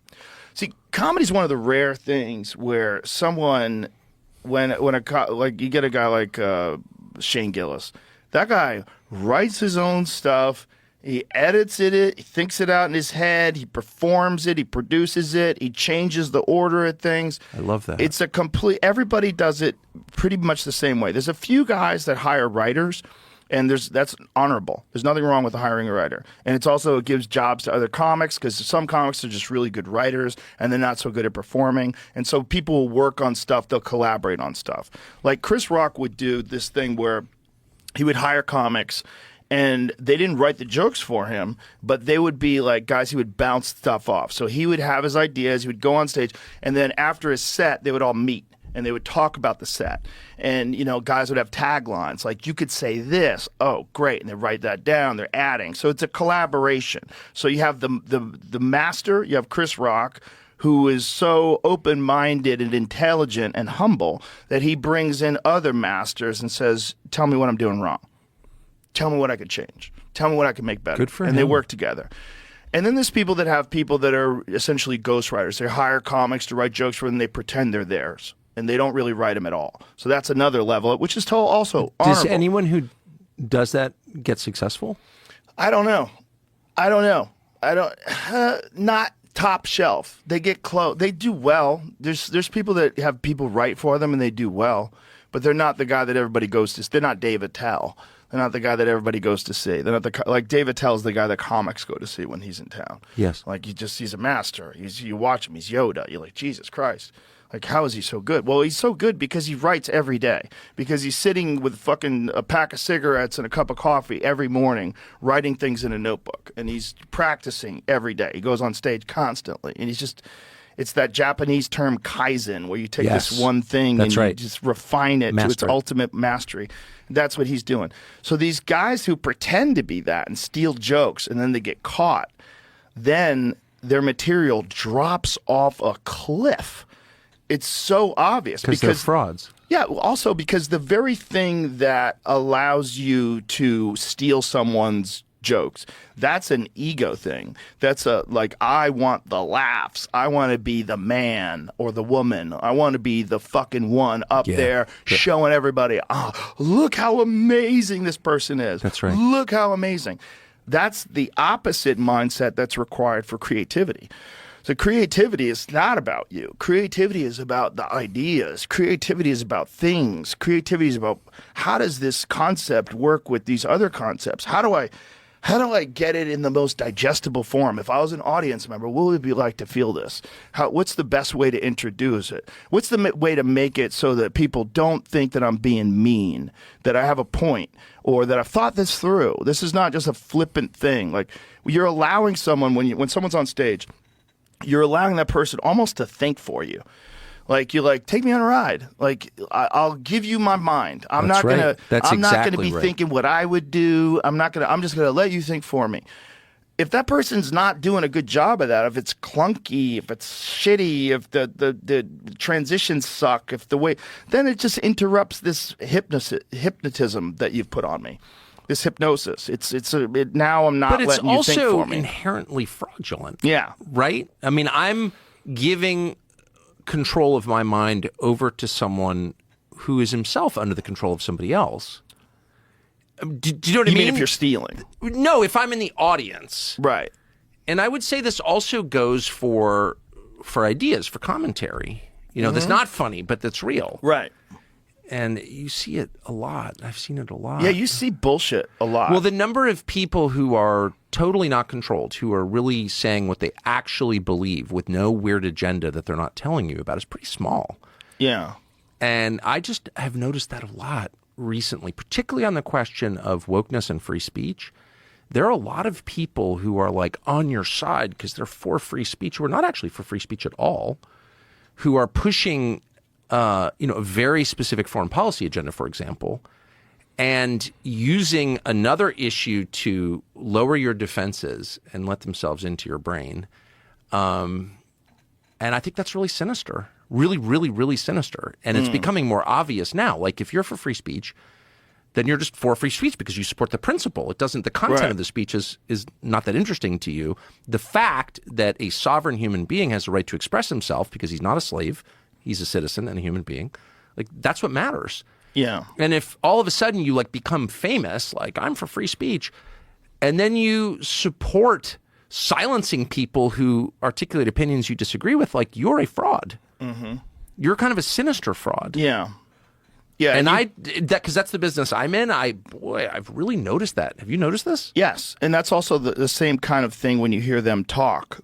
If you hear someone talk that's saying something that's kind of horseshit, it resonates with you that's what you've seen. You had a moment before. with Barry Weiss on your show that went everywhere. I saw a clip of it. I never saw the show itself, but she was going on about. So she was posing as one thing, and then you pressed her. You're like, well, hold on a second. What do you mean by that? You just attacked somebody, and she had no idea what she was talking about. And it became really clear to me watching it. That completely changed my view of Barry Weiss forever. I was like, oh, she's a fraud, actually. This person's not honest at all. Like she has a very specific agenda. That's all she cares about. The rest of this stuff is just a kind of sleight of hand maneuver. You're talking about the thing with Tulsi Gabbard? That's correct. Yeah, she called her a toady, and she didn't know what that meant. Well, but she had no idea. Like Tulsi Gabbard had straight outside the lines on some Syria or something. And Barry Weiss was, going through the files in her head, like, what does she have to believe? And she was aware that, Tulsi Gabbard had somehow violated that in a way that no one's willing to say, like, in detail to fully articulate. What did Tulsi Gabbard do wrong? No one will tell you. She's just bad. Yeah. And then what that revealed about Barry Weiss is she's completely dishonest. Like she's a liar, actually. You can't, by the way, if you attack somebody, particularly personally, and can't explain why you're attacking the person, like that's not acceptable. You're a dishonest person if you can't explain why. I think it's a common thing that people do in private, and they get accustomed to speak. Like we're talking like we're talking in private. We're just two people talking. Right. So people get accustomed to saying things without being able to back them up. Like, oh, he's a vaccine denier. Well, I've done a ton of that in my life. Yeah, I have as well. Because I'm an asshole. So it's like, I just don't like that person. Okay. I have as well. But what I'm saying is, I don't know how much time Barry Weiss had spent doing podcasts before that. Well, she'd spent, look, I'm just saying, like, but I think it's important to be honest about what your agenda is. I think she is honest. And I really like her. Yeah. I like talking to her. Against, She's a very intelligent person. person. Not against her personally. I just think that was a mistake. And I think you're allowed to do that and hopefully learn from that and don't do that anymore. Don't say a thing that and I've done that. I've definitely done that. I've said a thing and I wasn't really exactly sure what I was talking about. Oh my gosh, I do that every day. Yeah. And I may have just done it with Barry Weiss, so let me be a lot more specific about what I mean. If your agenda is neocon politics, which is her agenda, just say so. Don't pretend to be a defender of free speech as a principle, which is what she does. How is she a defender of neocon politics? Barry Weiss? Yeah, like what specifically? Well, anyone, including me and Tulsi Gabbard, who thinks that America shouldn't be funding wars that don't help America, she will attack as a traitor to America or whatever it takes. And so, no, that's her main interest, which is fine. And by the way, I actually have friends who I disagree with really strongly on this question who believe in neocon politics. Doesn't mean they're terrible people or I hate them or I'm not friends. I'm still friends with them. But they're very direct about it. This is what I care about. Okay, fine. You know, Right. I really care about bird hunting and fly fishing or whatever. I can, and you don't. That's totally cool. But be honest about it. So if your job is to defend the right of free people to say what they really believe, then go ahead and defend it. And if somebody is not allowed to speak or fired from his job for having an opinion that you disagree with, defend him anyway. I just interviewed a guy who is a black nationalist socialist. Okay, so I'm obviously not much of a black nationalist. I don't know if you're aware of that, but I'm not. And I'm not a socialist either. But this guy is facing prison time under the Biden DOJ because he said things they don't like about foreign policy. And I just interviewed the guy for an hour, and it was like, because on principle, you should be able to say what you think, period. What is this gentleman's name? He was actually it turns out I loved him. And I'm embarrassed. I can't. He's a member of a pretty small black nationalist socialist group. It's like the Revolutionary Black Nationalists or something like that. They're out of Southwest Florida, and he's literally facing prison for repeating Russian disinformation. He's not even accused of doing anything. He's accused of saying things the Biden DOJ doesn't like. Well, what were these things that he said? Repeating Russian propaganda About the invasion of Ukraine.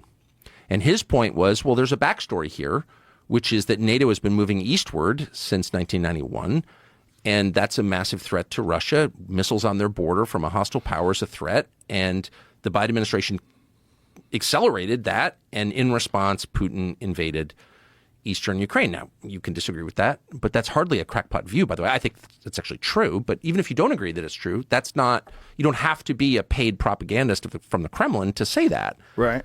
I have said it. I'm not a paid propagandist. Is this a gentleman? That's him right there. 4 Americans from a Amalia black empowerment Shil- organization work with Russian Yeshitilla. intelligence to spread propaganda, feds Yes, say. to spread propaganda. Now, propaganda, first of all, there's a lot of propaganda. But Scroll up a little on that, Jamie, so I can read what this is saying. It's covered up. Oh, okay. right? One of So those things that you have to guy subscribe? is that Yeah, guy I'll get right to it. there. Okay, subscribe real quick. Yeah, the People's Democratic Uhuru movement in St. Petersburg. So he spoke with someone in Russia. They spoke with people in Russia, and then he's not. repeat- No. He is being.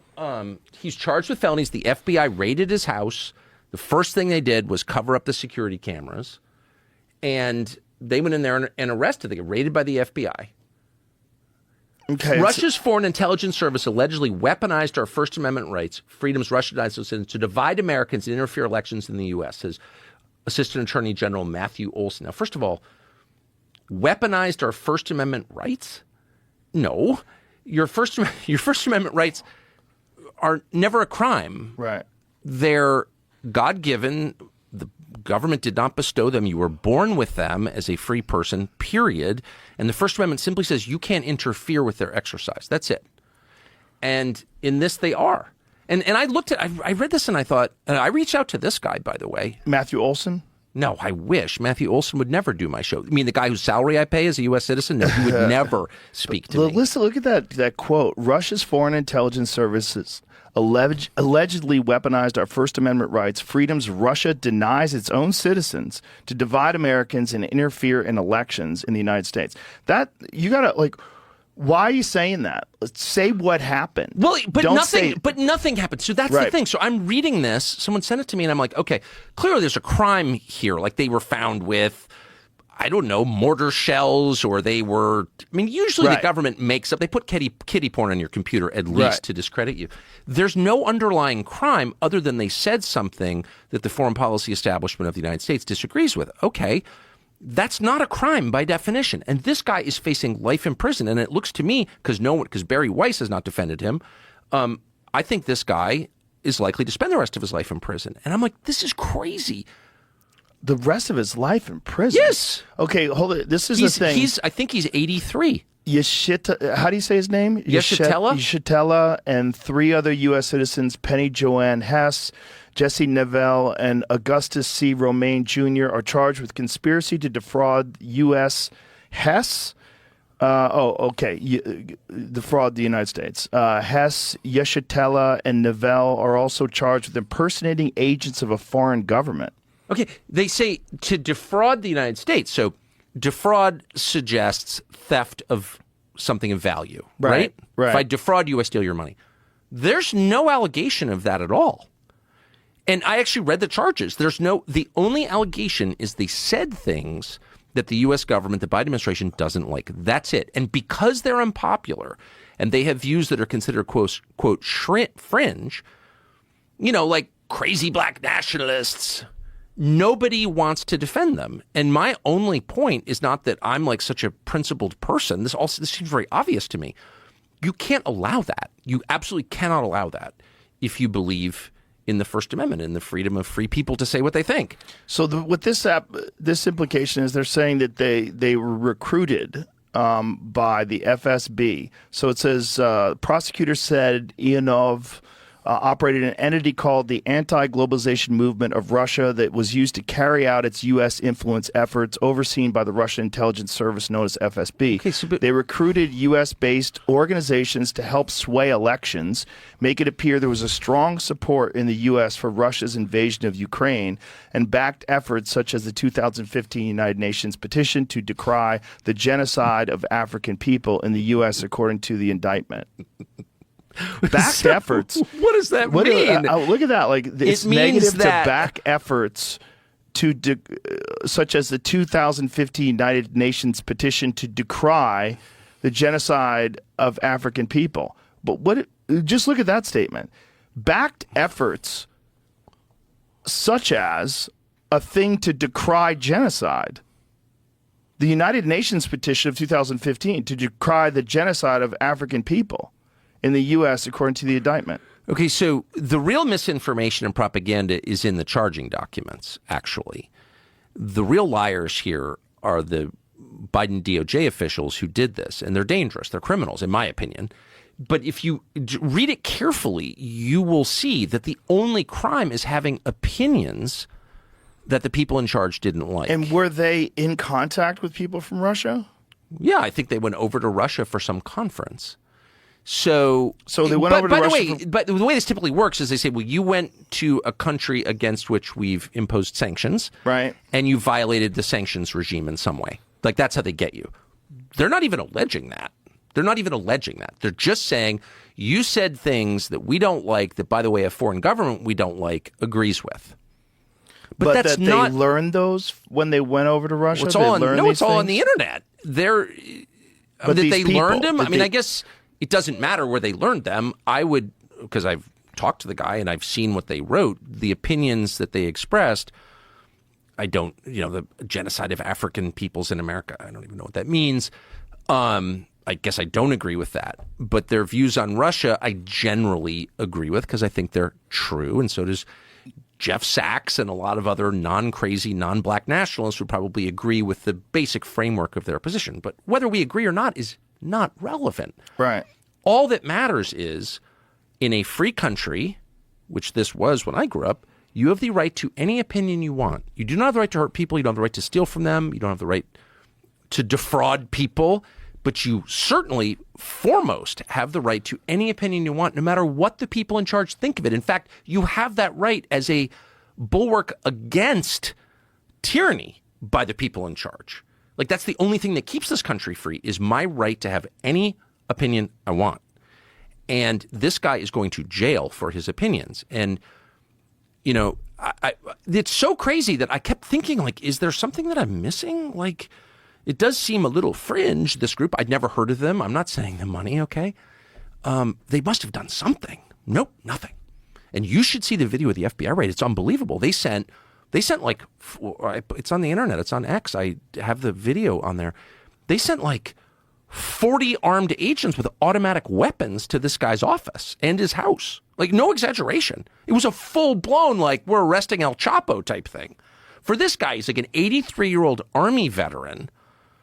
It's outrageous. And I really find it baffling that nobody who's like against woke culture or whatever will touch it. And the reason they won't touch it is because their foreign policy views in general are more important to them than their views on speech and the First Amendment, their views on America. Well, if you step out of line, right? So the ideology is that we must support Ukraine. Right. So this is Russia has a point. This is what they're saying. So Russia was very upset about the movement of the weapons closer to their borders, the joining NATO, all the stuff that was the hard red lines that Putin had already set. Like if Russia would definitely do something if Ukraine joined NATO. We all knew that. So if you deviate from that, you're going to be in trouble. So better just ignore it. Because you can't, you clearly, if you look at who these people are, I mean, these are people that would be supported by the left wholeheartedly. Well, they are. I mean, it's like the revolutionary socialist Yeah. movement. They're not at CPAC this year. But the left has to ignore it because then 100%. it conflicts with this Well, the other categories part of right the and left ideology. are just like, now they're actually ridiculous. They're Like, ridiculous. They don't mean They're anything. ridiculous. In fact, we've moved past the point where they don't mean anything. They do mean something. They are propaganda instruments designed to cloak the truth from the rest of us, that in fact there's agreement, not disagreement, at the center of power. They all agree on the things that matter, and those are the economy and foreign policy, because that's where the money is. There's no effort to, say, rein in the credit card companies, which, if you really cared about the country, you'd say, but people are really suffering. Okay, they don't have enough money to live. Kids can't, not only not buy houses, they can't afford rent. And why is that? And one of the main reasons is because they're paying like close to 20% interest on their credit cards. And okay, we just imagine that in a free market, that's a good thing. Tell me why that's a good thing. Who benefits from that? Why are we for that again? I'm not for that. I think the credit card companies are villains, and they send credit cards to kids at school and get them hooked on this. I think it's totally wrong. And if you said that in the U.S. Congress, people would look at you like you had three heads. Like, what? They just don't care because they all agree that our current economic system and our current foreign policy assumptions are good. So that's not a two-party system. That's a one-party system, and it doesn't serve the interest of the country. And my position is super simple. The only country I have an emotional attachment to is the United States. That's it. I like lots of countries. I like almost all countries, actually. I've been to a lot of them. I like them all. But the only one I feel emotional about is the United States because I live here. I was born here. My kids are here. It's my country. And most of the people in our foreign policy conversation do not feel that way. So that distorts it really dramatically. And they're also, a lot of them are violence worshipers. Like they get off on war. They get off on hurting people and on the power that imbues them with. And I think, the Liz Cheney model, you know what I mean? Like someone like Liz Cheney who's got like a really sad and barren personal life. A lot of them are this way. Weird personal life, failed personal life. Like they don't have people who love them. They don't have kids who respect them. And so Adam Kinzinger or whatever, they're all kind of the same. The more broken they are inside, the more focused they are on like war and foreign policy because it gives them a feeling of power and strength and success. Like I can't get my wife to respect me. I can't get my kids to listen to me. I can't pass any meaningful domestic agenda. But what I can do is bomb the living shit out of a foreign country.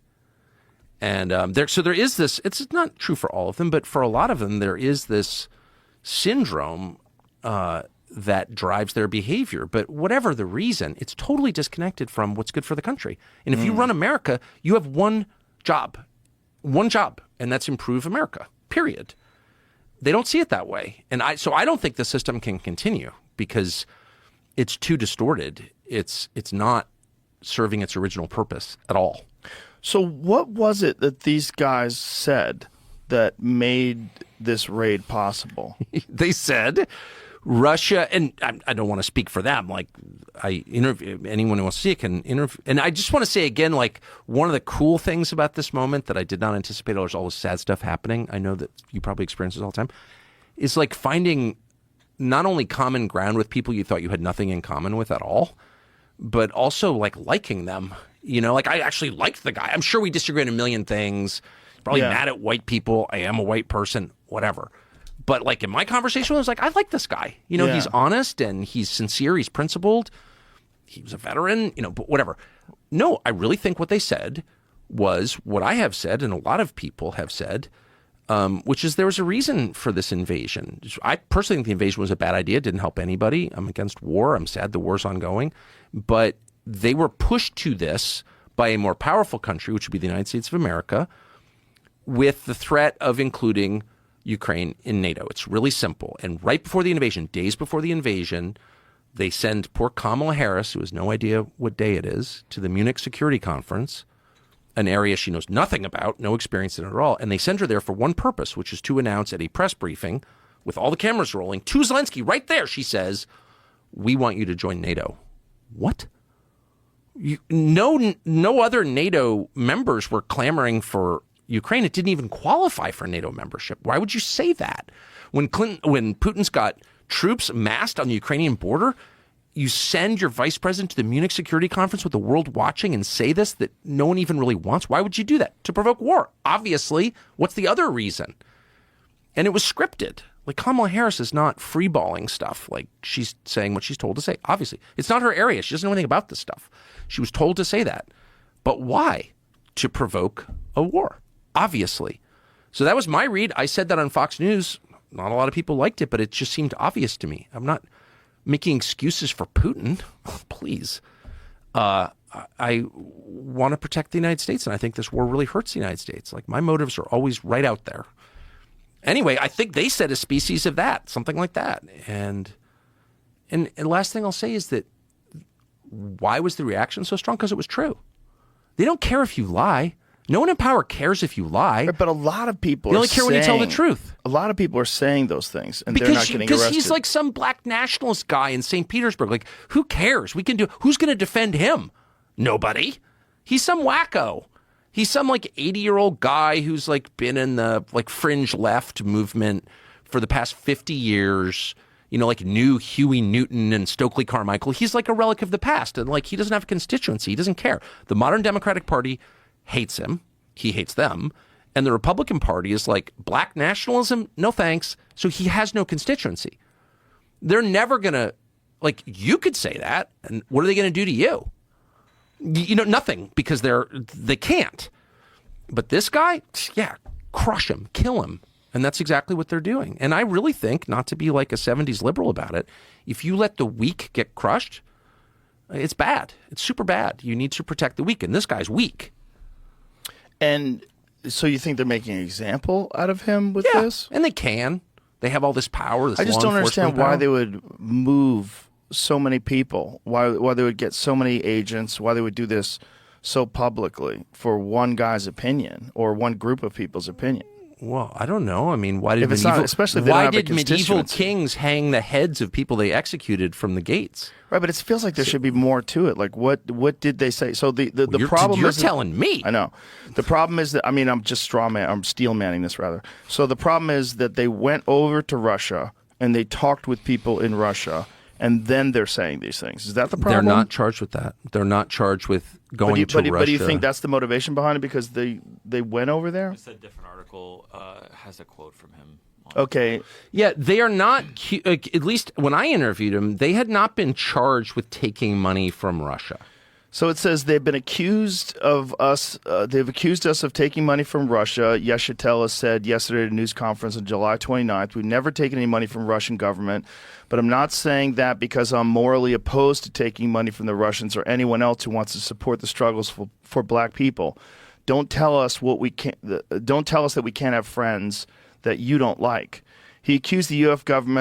government of seeking to use the APSP as a pawn in its proxy war with Russia, the unsubstantiated allegation that opponents of the war are co-conspirators with a foreign power are intended to bolster the phantom of a Russian boogeyman in the public consciousness. The escalating military aggression by the U.S. against Russia and China is already being accompanied by increasing repression and an attempt to criminalize left-wing opposition to the unpopular war.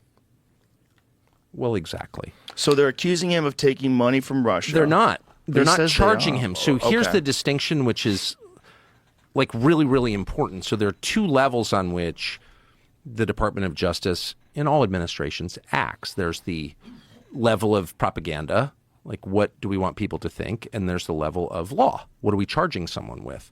And you have to ignore the first and pay very close attention to the second. So we have a legal system, we have laws, and you can't actually go to jail unless you violate one under the terms of our system. And so ignore what they're saying about you. Joe Rogan sucks, he's a bad man. But in the end, I'm busting you for double parking. And so you're not a bad man, you're a double parker under the law. And so if you look at the charges against these guys, they're not charged with violating sanctions regulations. They are charged with totally amorphous, quote, crimes like defrauding the U.S. government, not for money, but for like defrauding it, like I guess counter signaling it, sending a message publicly that they don't like. I mean, there's no crime. Look it up. Except speaking. And I think that's a precedent that we don't want to live with. No, no doubt. All right. I'm going to take a leak. Yeah, let's take a leak. We'll be right back. We're going to pee. Tucker and I are going to pee together.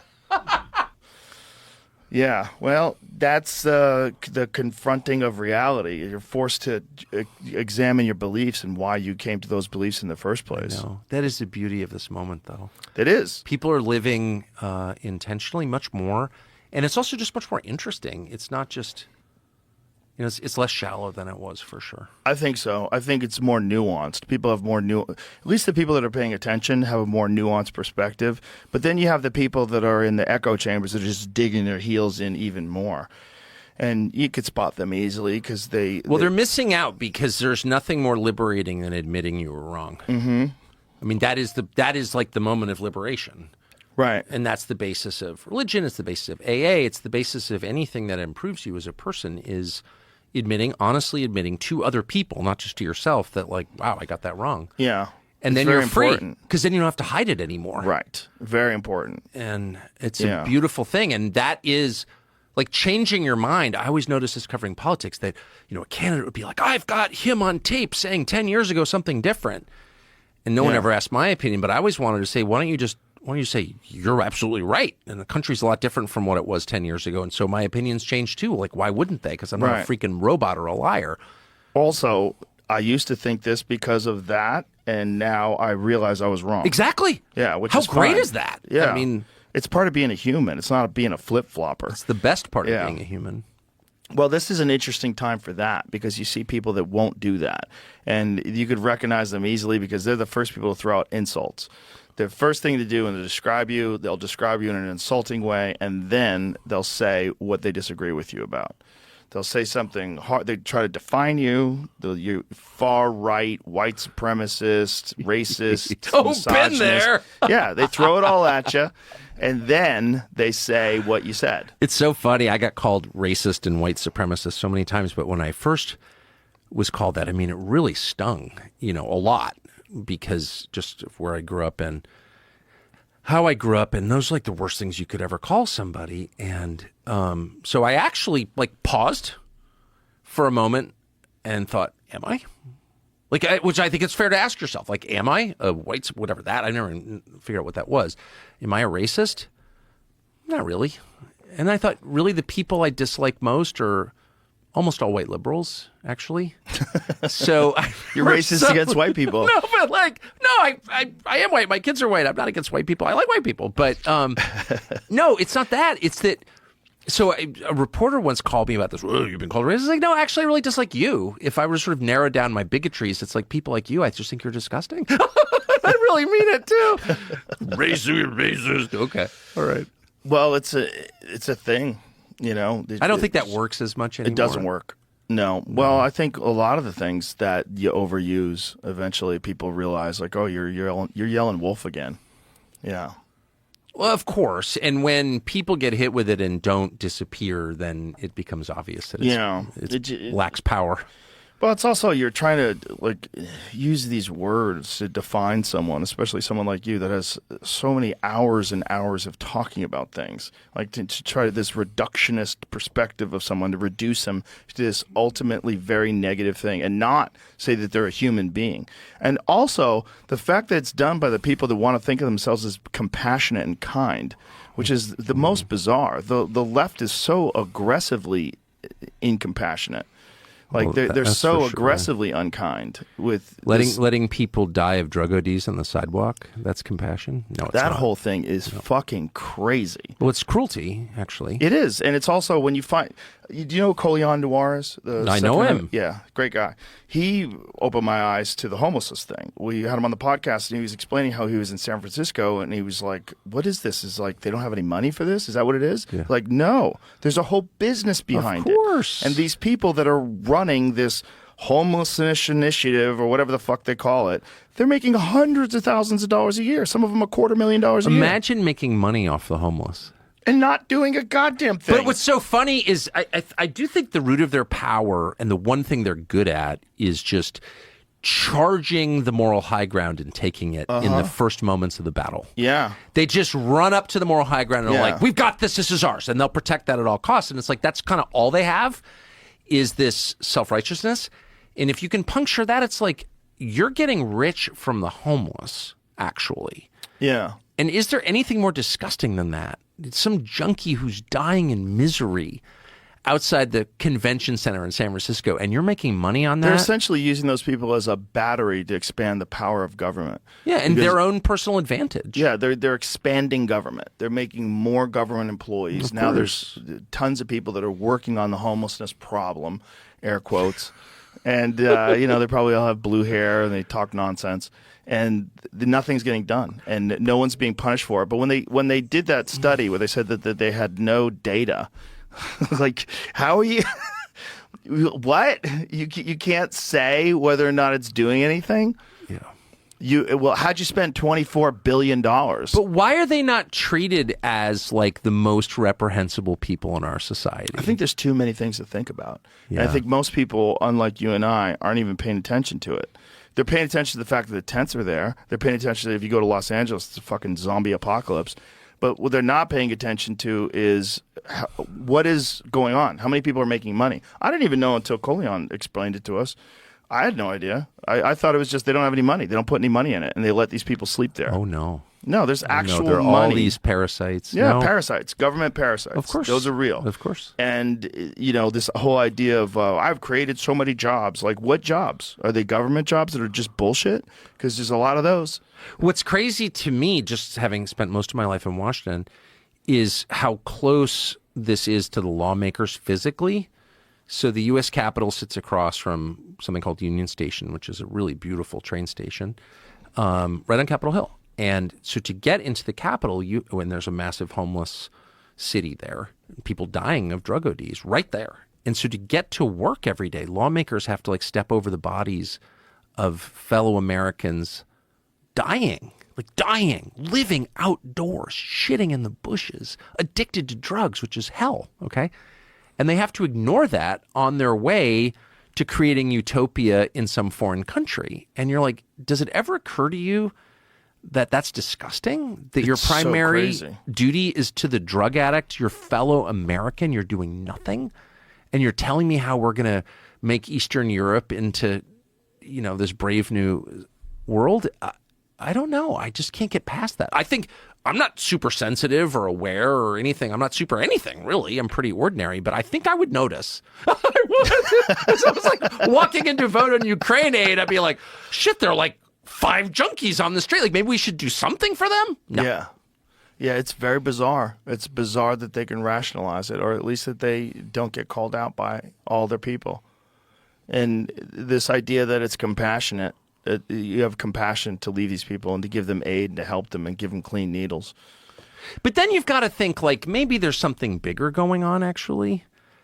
Because there's an entire sector of the economy now that feeds off of human misery. The drug treatment centers that don't work, the homeless advocates who create more homeless, the, migrant workers, American-born aid agencies, workers who, increase illegal immigration and gang activity. This is all this, people are making money off this. The arms manufacturers that help kill people in foreign countries, et cetera, et cetera. There's a vig in all of that. It's a scam. It's a grift, et cetera, et cetera. But there's something more. There are a lot of people who seem to be just for evil for its own sake.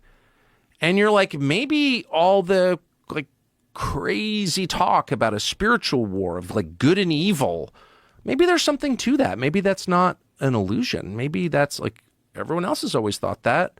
Maybe... There are certainly forces that have evil consequences that exist. But they act on people from the outside. And you feel it also on the other side. I mean, people are better than they naturally are sometimes. You feel compassion for people or true empathy for someone, or you really want to help someone. There's no advantage to you at all. Why are you doing that? It's almost like you're being acted on by good. And all of us have known those moments where we just are cruel for the sake of it, hurt someone for the sake of it. What's that? There's no advantage to us. That's evil acting on us. And I think we're seeing it at scale. And I grew up in the most secular world you could ever grow up in, Southern California in the 70s and 80s, and in a very secular family. And I've never really paid much attention to that. And all of a sudden, not everyone, a lot of people I know who had similar childhoods to mine, similar life experiences, are maybe there is a supernatural realm. Maybe there's more than just what we can see and feel. Maybe life is more than just ordering shit on Amazon. Maybe there's a purpose. Maybe there is this battle between good and evil around us that we can't see, but that we do experience a lot.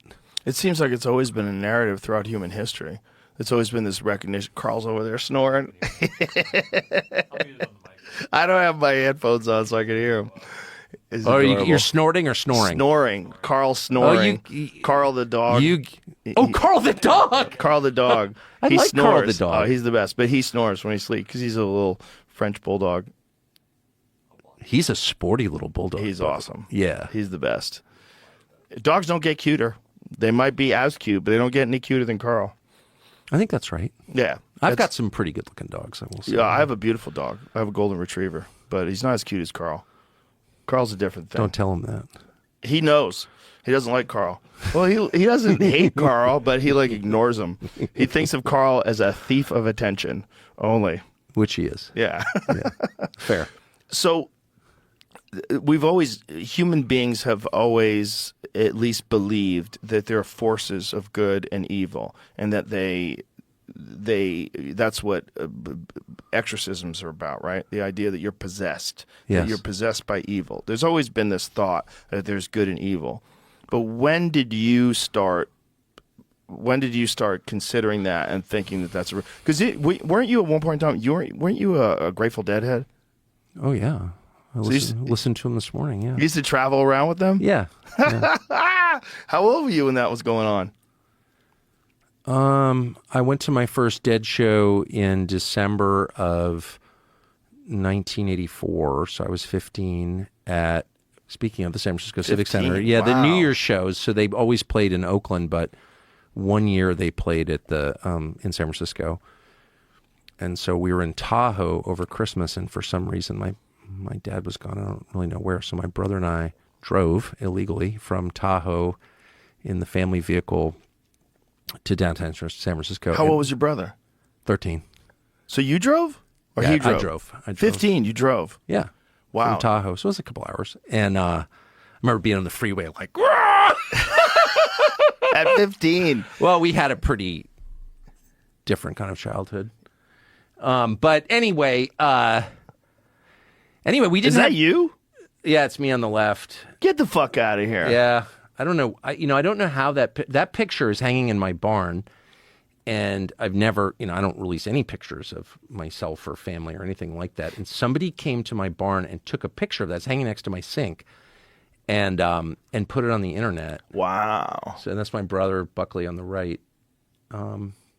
That picture was taken. So my dad was a reporter in San Francisco in the 60s, and pretty well-known reporter, and that was in the 80s when I was in school, and we were home for Christmas vacation, and he had covered the Grateful Dead. He knew the Grateful Dead. My dad did. So they were in his office. They came through DC, and they called him, and they came over to his office. Jerry came over to his office, and my dad's like, "I've got Jerry Garcia here. You guys should come down."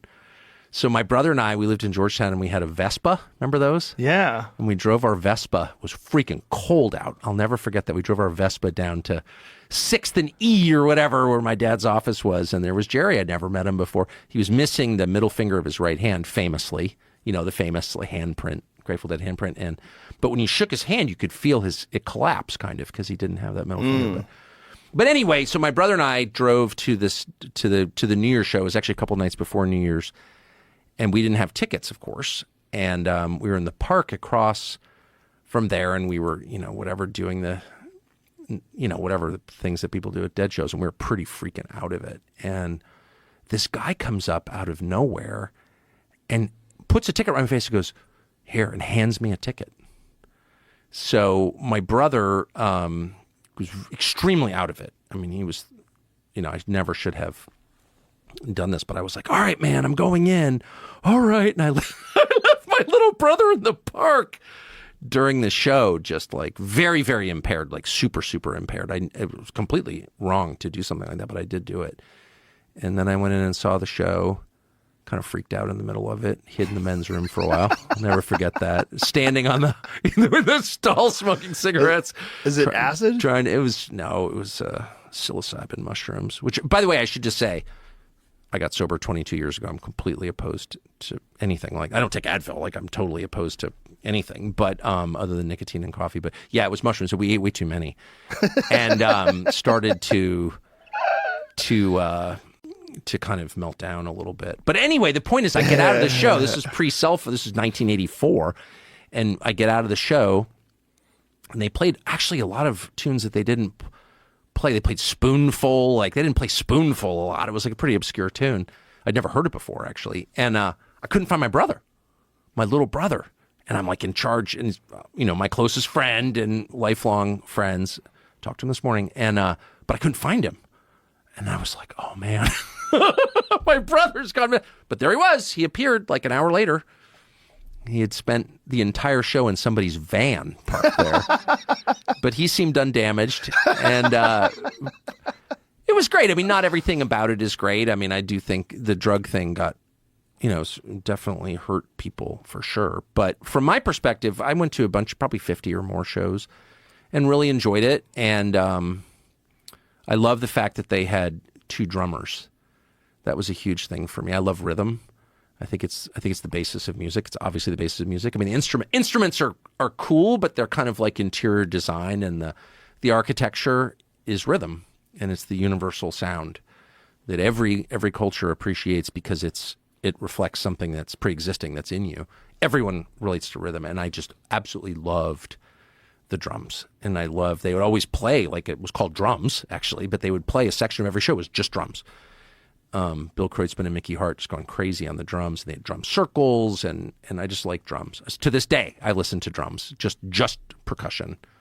King Sunny Ade, the great West African drummer. And anyway, whatever. So yeah, I like the Grateful Dead a lot, and still do. And I like that kind of music. Jam music? I like jam music. I like acoustic music. I love bluegrass and Americana. And to see that grow, to see Billy Strings become like a venue packer, like Billy Strings is like a big act right now. I do feel like art has been completely destroyed and eliminated in the United States. There's as we were saying earlier, you can't be creative if you're not honest. It's that simple. And we can't be honest, so there's no creativity. And in the visual arts and literature and architecture, it's died.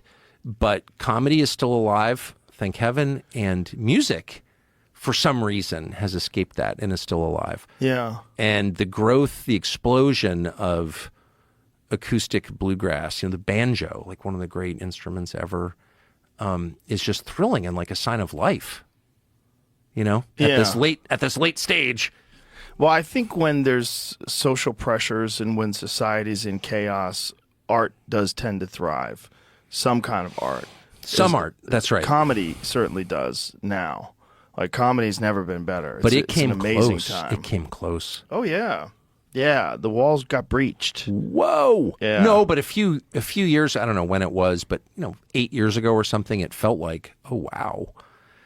People can't tell jokes anymore. We kept doing it. Well, I noticed. Yeah. And Yeah, we kept doing You kept the little embers alive. Yeah, well, it was flames. It's just you know, when you get people in a club and you take their phones away and just have them just be actual human beings and not be filming everything, and just being completely trapped with this idea of capturing something and then putting it online, then you get to have a human experience. You mean when people like live in the present rather than in the future or far Yeah. away? That's one of the great things Through a about data line? going to a good club that uses yonder bags for your phones, is that it just takes you out of it. Like, at the very least, it's a break. Like this podcast is a break for 3 hours of phones. No one's checking phones. I love that. That's very rare with human beings, where they can just sit down and just have conversations for long periods of time without being distracted by something. Not in my house, but yeah. It's a real problem with folks. It's a huge problem. It's a huge problem. And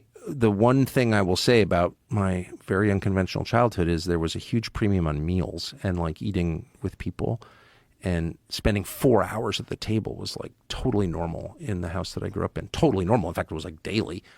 And that was our primary form of entertainment and mode of communication, and thing that we did for fulfillment and fun. And I still do that. I still feel that way. And we have dinner parties constantly, and there are no phones, and people talk and entertain each other. And it's so much more interesting. I'm not on social media, but if I were on social media, I don't think I would find that on Instagram.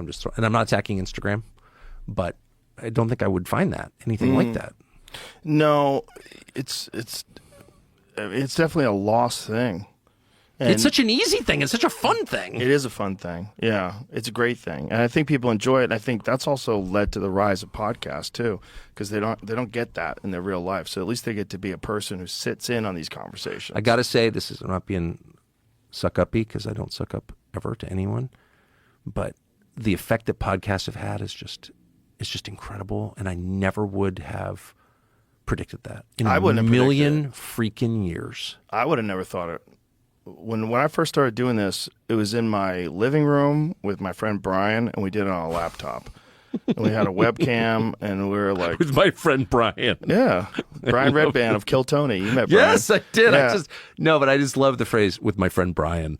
Like every bad story, like I was and with my friend Brian.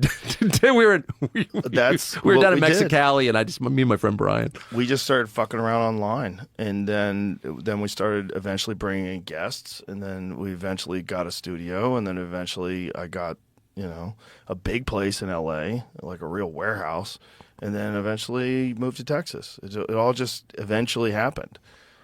But it was not. I mean, I was in another part of media for that whole period, and if you had asked me up until the last few years, like, the future is clearly shorter, crisper, more produced, right? Right. Everybody would have thought that. Exactly. Yeah. Everyone did think that, including me, and I hated it. I like long form, but I was a long form magazine writer for years, so I thought that was over. Yeah. Not over. Everybody thought that. Yeah. Even my friends, they were telling me how to edit my show.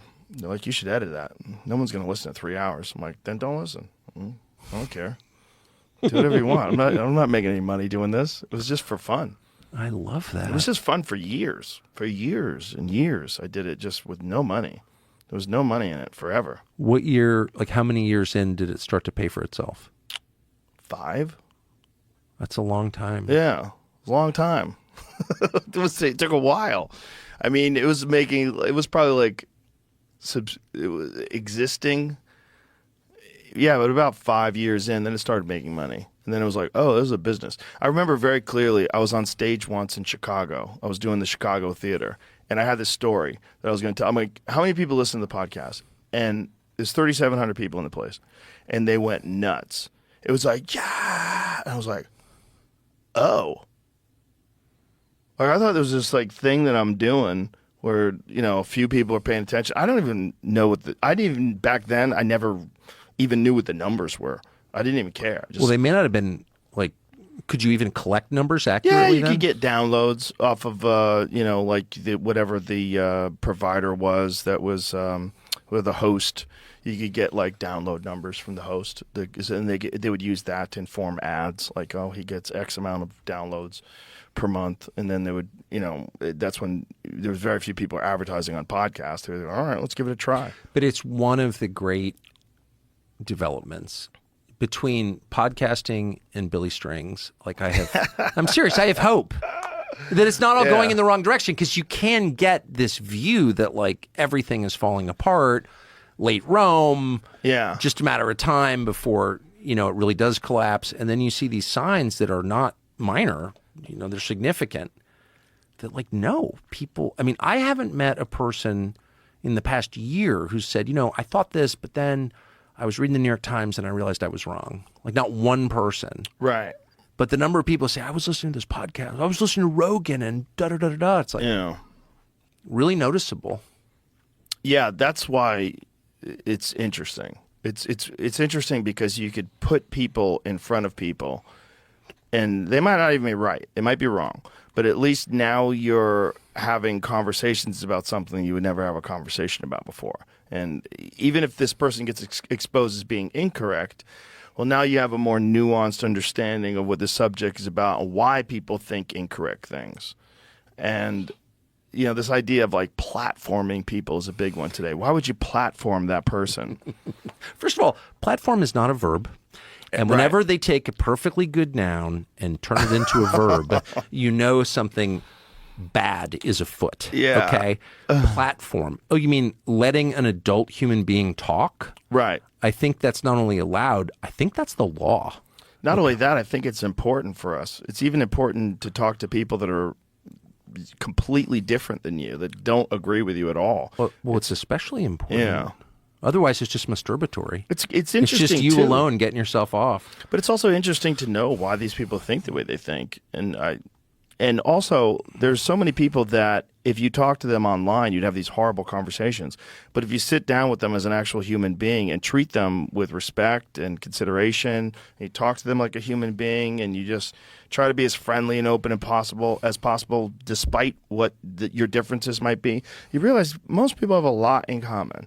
A lot. Way more in common than they don't. But that's the secret that they're trying to hide. Yeah. So mind control, the end stage of mind control is censorship, right? But it begins long before that. And it begins by creating false categories that wall off your willingness, that prevent you from wanting to know certain things or talk to certain people. And name calling is the most obvious tool. Like, he's a crank, he's a racist, he's a whatever, fill it in.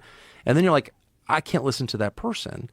And I have to say, your willingness to platform or to have a conversation with Alex Jones, I think, was a revolutionary act, actually. Not that everything Alex Jones says is right. It's not. Not everything I say is right or anyone says is right. But Alex Jones is an interesting person. And even if he's not interesting, he has been walled off from the rest of us through name calling. And your willingness to be like, no, actually, we're just going to listen to Alex Jones and you can decide for yourself. Well, Alex has been my friend for more than 20 years. Well, exactly. But even if but I'm sure you have other friends you haven't invited. Just like, you were not allowed to talk to him. And when you hear Alex Jones talk, you may not agree with everything he says. I don't know that I do. But you definitely understand why they told you couldn't listen to Alex Jones. Well, that's one of the reasons why I had him as one of the first guests when I came over to Spotify. Love that. I was like, let's go. What did they say? Well, a lot of people weren't happy. We lost sponsors. It was an issue. But I think it did the job. It regardless of what he said that's incorrect, clearly the Sandy Hook thing was incorrect. Alex, I know Alex personally, so I know what he was going through. And, everybody wants to talk about mental health, and they want to praise people for being honest about their mental health issues and support them on their mental health journey to wellness. Alex has gone through some real issues. And one of the reasons why he's gone through some issues is because that guy is uncovering real shit that's terrifying every fucking day. And he was drinking out of control. And, he's just fucking constantly stressed, freaking out. And when you see so many lies and so much propaganda and so many psyops that are being done on people, you start seeing them where they don't exist. And that's what he did. Well, and he's also channeling some stuff.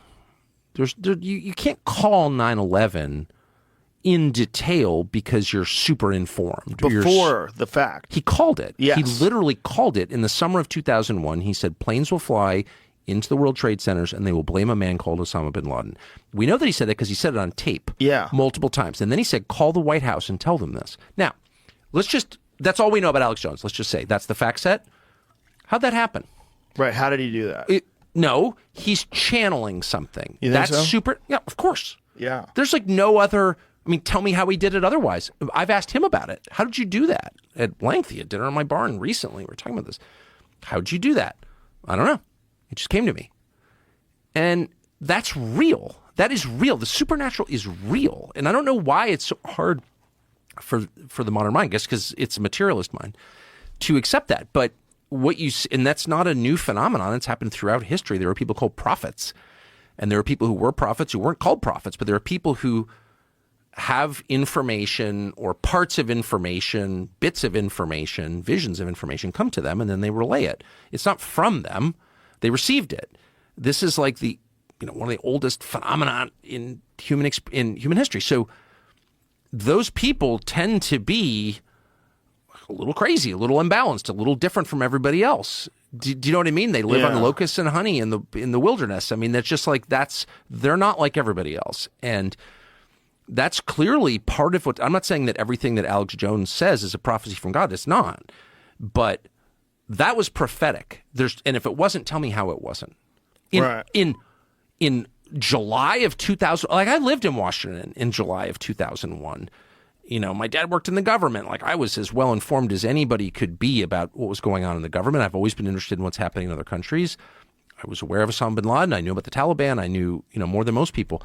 There's not one person who was saying, not one person in Washington, D.C. was saying, at some point soon, they may fly airplanes into the World Trade Centers and blame Osama bin Laden. Like that just wasn't a thing.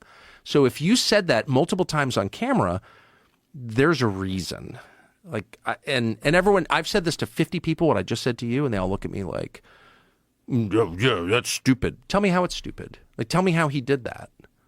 Like, that's impossible, actually. He didn't just do it with that either. No, I'm aware. He's done it with a lot of things. And that's one of the more interesting things about him is that, like, he talks about stuff. Like, he talked about, like, I'm going to send this to Jamie because this is one of the really crazy ones that he called.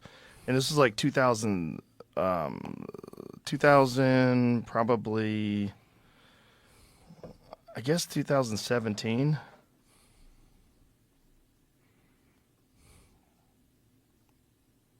Here it is. Let me find this. Give me a second here. Because I sent it to him like, how the fuck did you call this?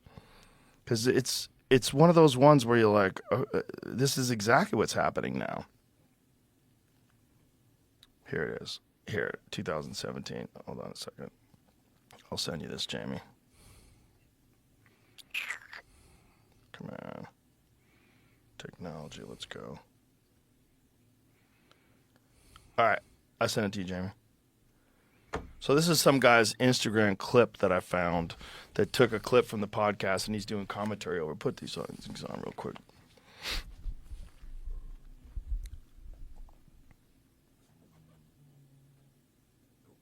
You got it? Okay, cool.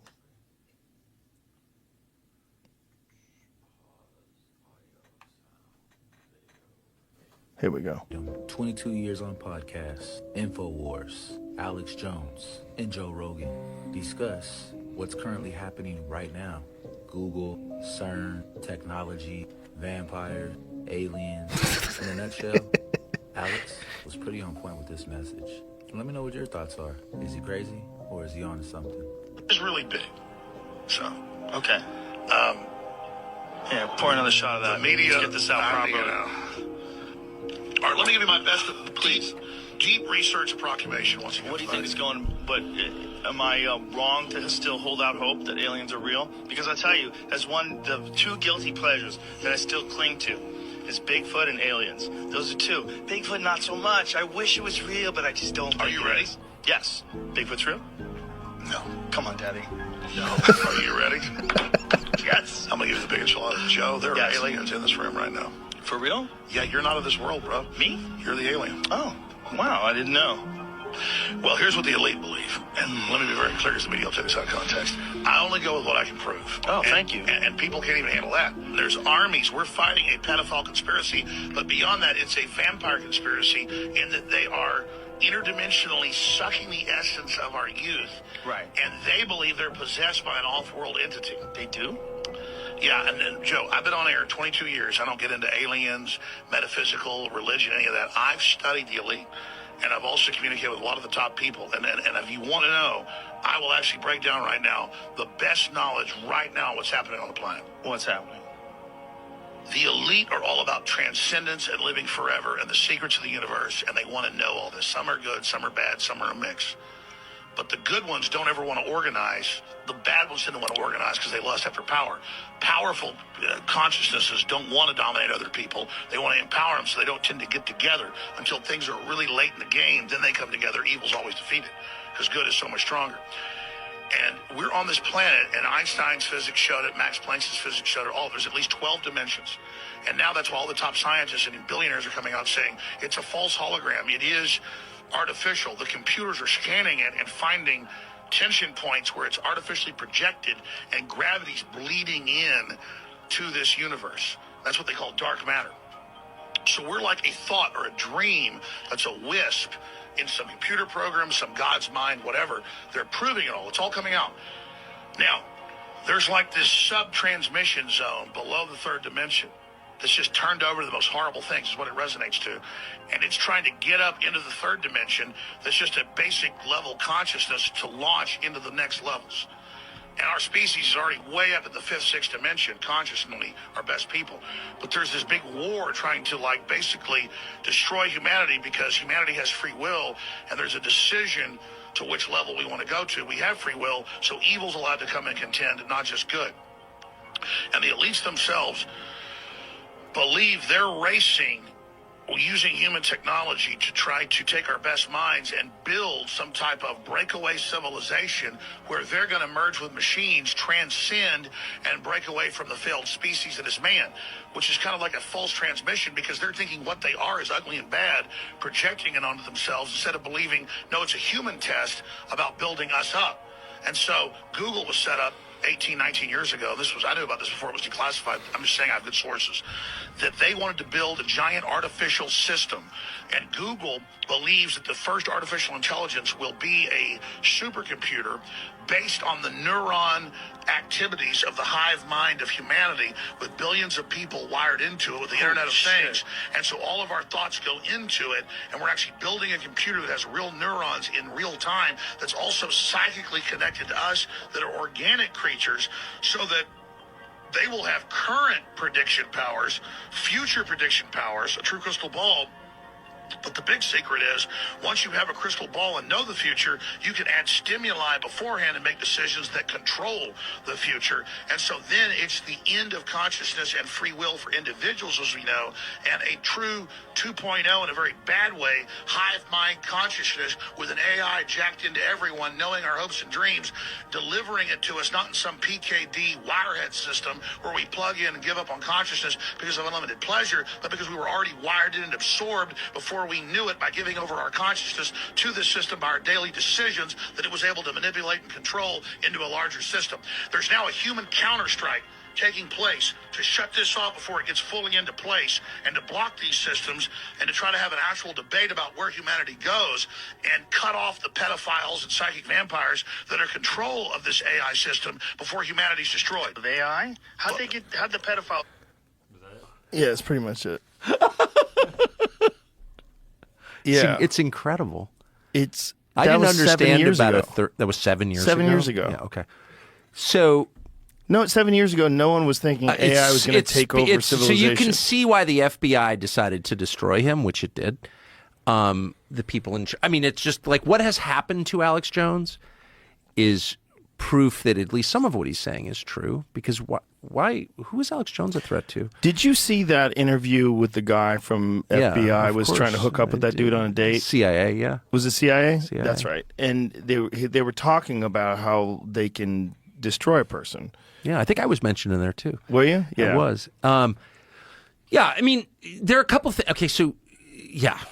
Again, I don't, the third dimension, I don't know anything about dimensions, okay, so I can't comment on that. But two things he said are true.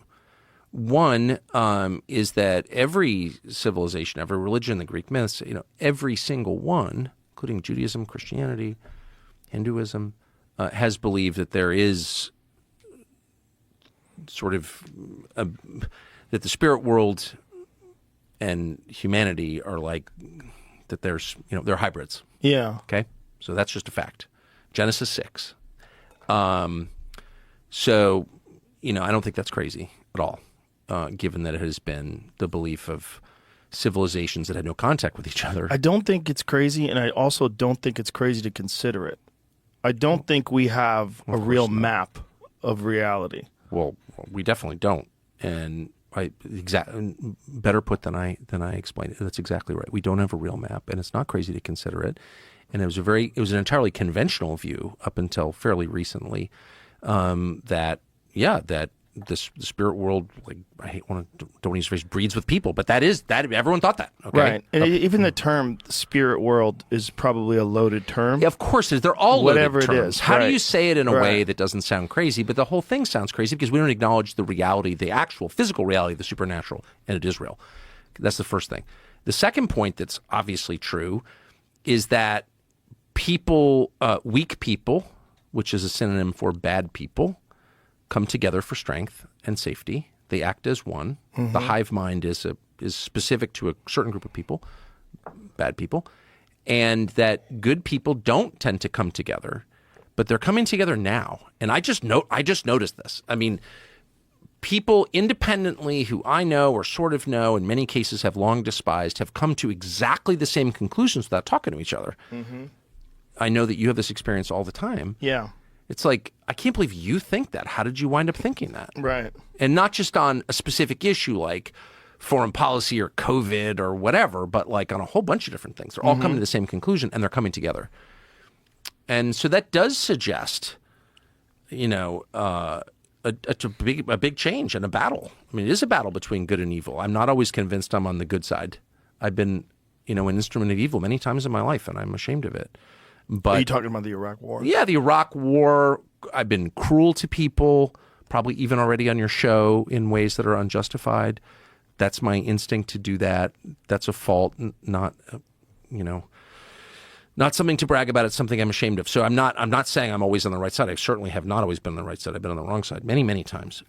But that doesn't change the fact that there is good, there is evil. They are at war with each other, and we are subject to the effects of that conflict, and that we're seeing it suddenly play out in ways that are really, really obvious. There's no political explanation for the trans phenomenon. Nobody benefits. You can say, see these right-wingers be like, really, it's all about the people who make synthetic hormones. They benefit. Yeah, okay, they benefit. But it's not driving it. That's stupid. It's not about the money, actually. There's no upside. It's not helping the kids at all. If a child has anorexia, which is pretty common, actually, in this country, and the child thinks she's fat, you don't say to the child, yeah, you're fat. You don't do that. You give the child help if you can. It's hard to treat, but you try. If a child comes to you and says, I think I was born in the wrong body, the last thing you do is affirm that. It's hurting the child. Like, why would you do that? If you love the child, you wouldn't do that. It's really an exercise undertaken for the sake of destruction, for the sake of hurting someone. There's no real upside. What's another description of that? It's evil. And you see that a lot. Yeah. And why? Like, what is that? What is it? And why is it so obvious to even a completely secular person like me all of a sudden? There's a reason for that. History is moving really, really fast. We're right in the middle of it. And I probably wouldn't have chosen to be born at the time I was. I'd much rather sort of reach maturity in 1955. Really? Well, I don't know. I don't get to choose. I don't like drama. I don't like change. But there was drama and change back then.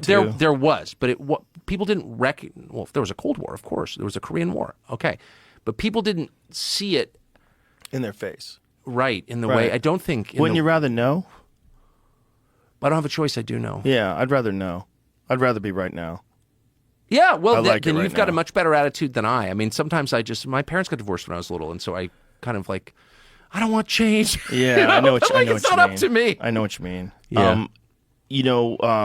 I was having a conversation in the green room of the club the other night about this guy from Canada that's HIV positive, that's a trans woman, that's taking hormones so they can breastfeed their 9-month-old daughter. So a biological male is taking hormones and is now breastfeeding their daughter off of their male tit. And I said, if I was Satan, if Satan was real, I would do that. Exactly. If Satan's real, if Satan was going to do something insidious and unbelievably creepy, he would do that. Well, I think he is doing that, obviously. But this guy's a real freak.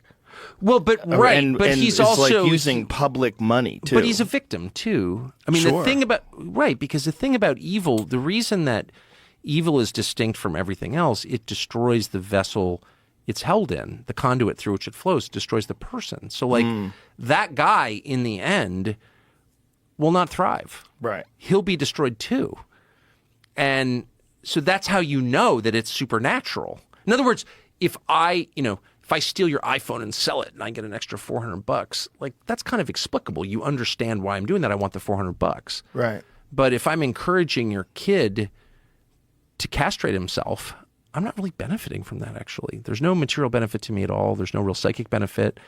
It's hurting for its own sake. And that's evil. There's no political category that explains that. Right, and then there's clearly money involved in that. There too. is money, of and then course. There's the gender-affirming clinics that have popped up all over the country since 2007. Sure. You see the map of it; it's fucking bananas. But why would you want to do that?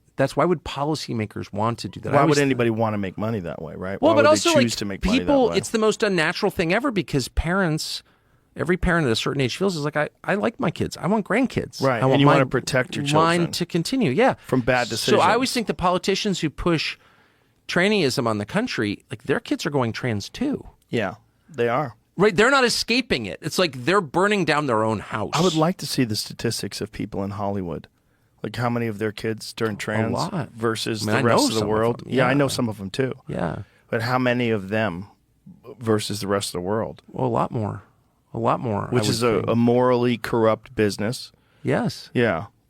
Like more than we knew, more than I knew, the entertainment business. It's always been that way. Tarantino was talking to us about this famous old director that had a bedroom in his office where he would bed the starlets. And it was just common knowledge that if you wanted to be in his movie, you had to fuck them. And you'd go into his office, he had a literal bedroom in his office. We had some of that in television, yes. I'm sure. Yeah, quite a bit.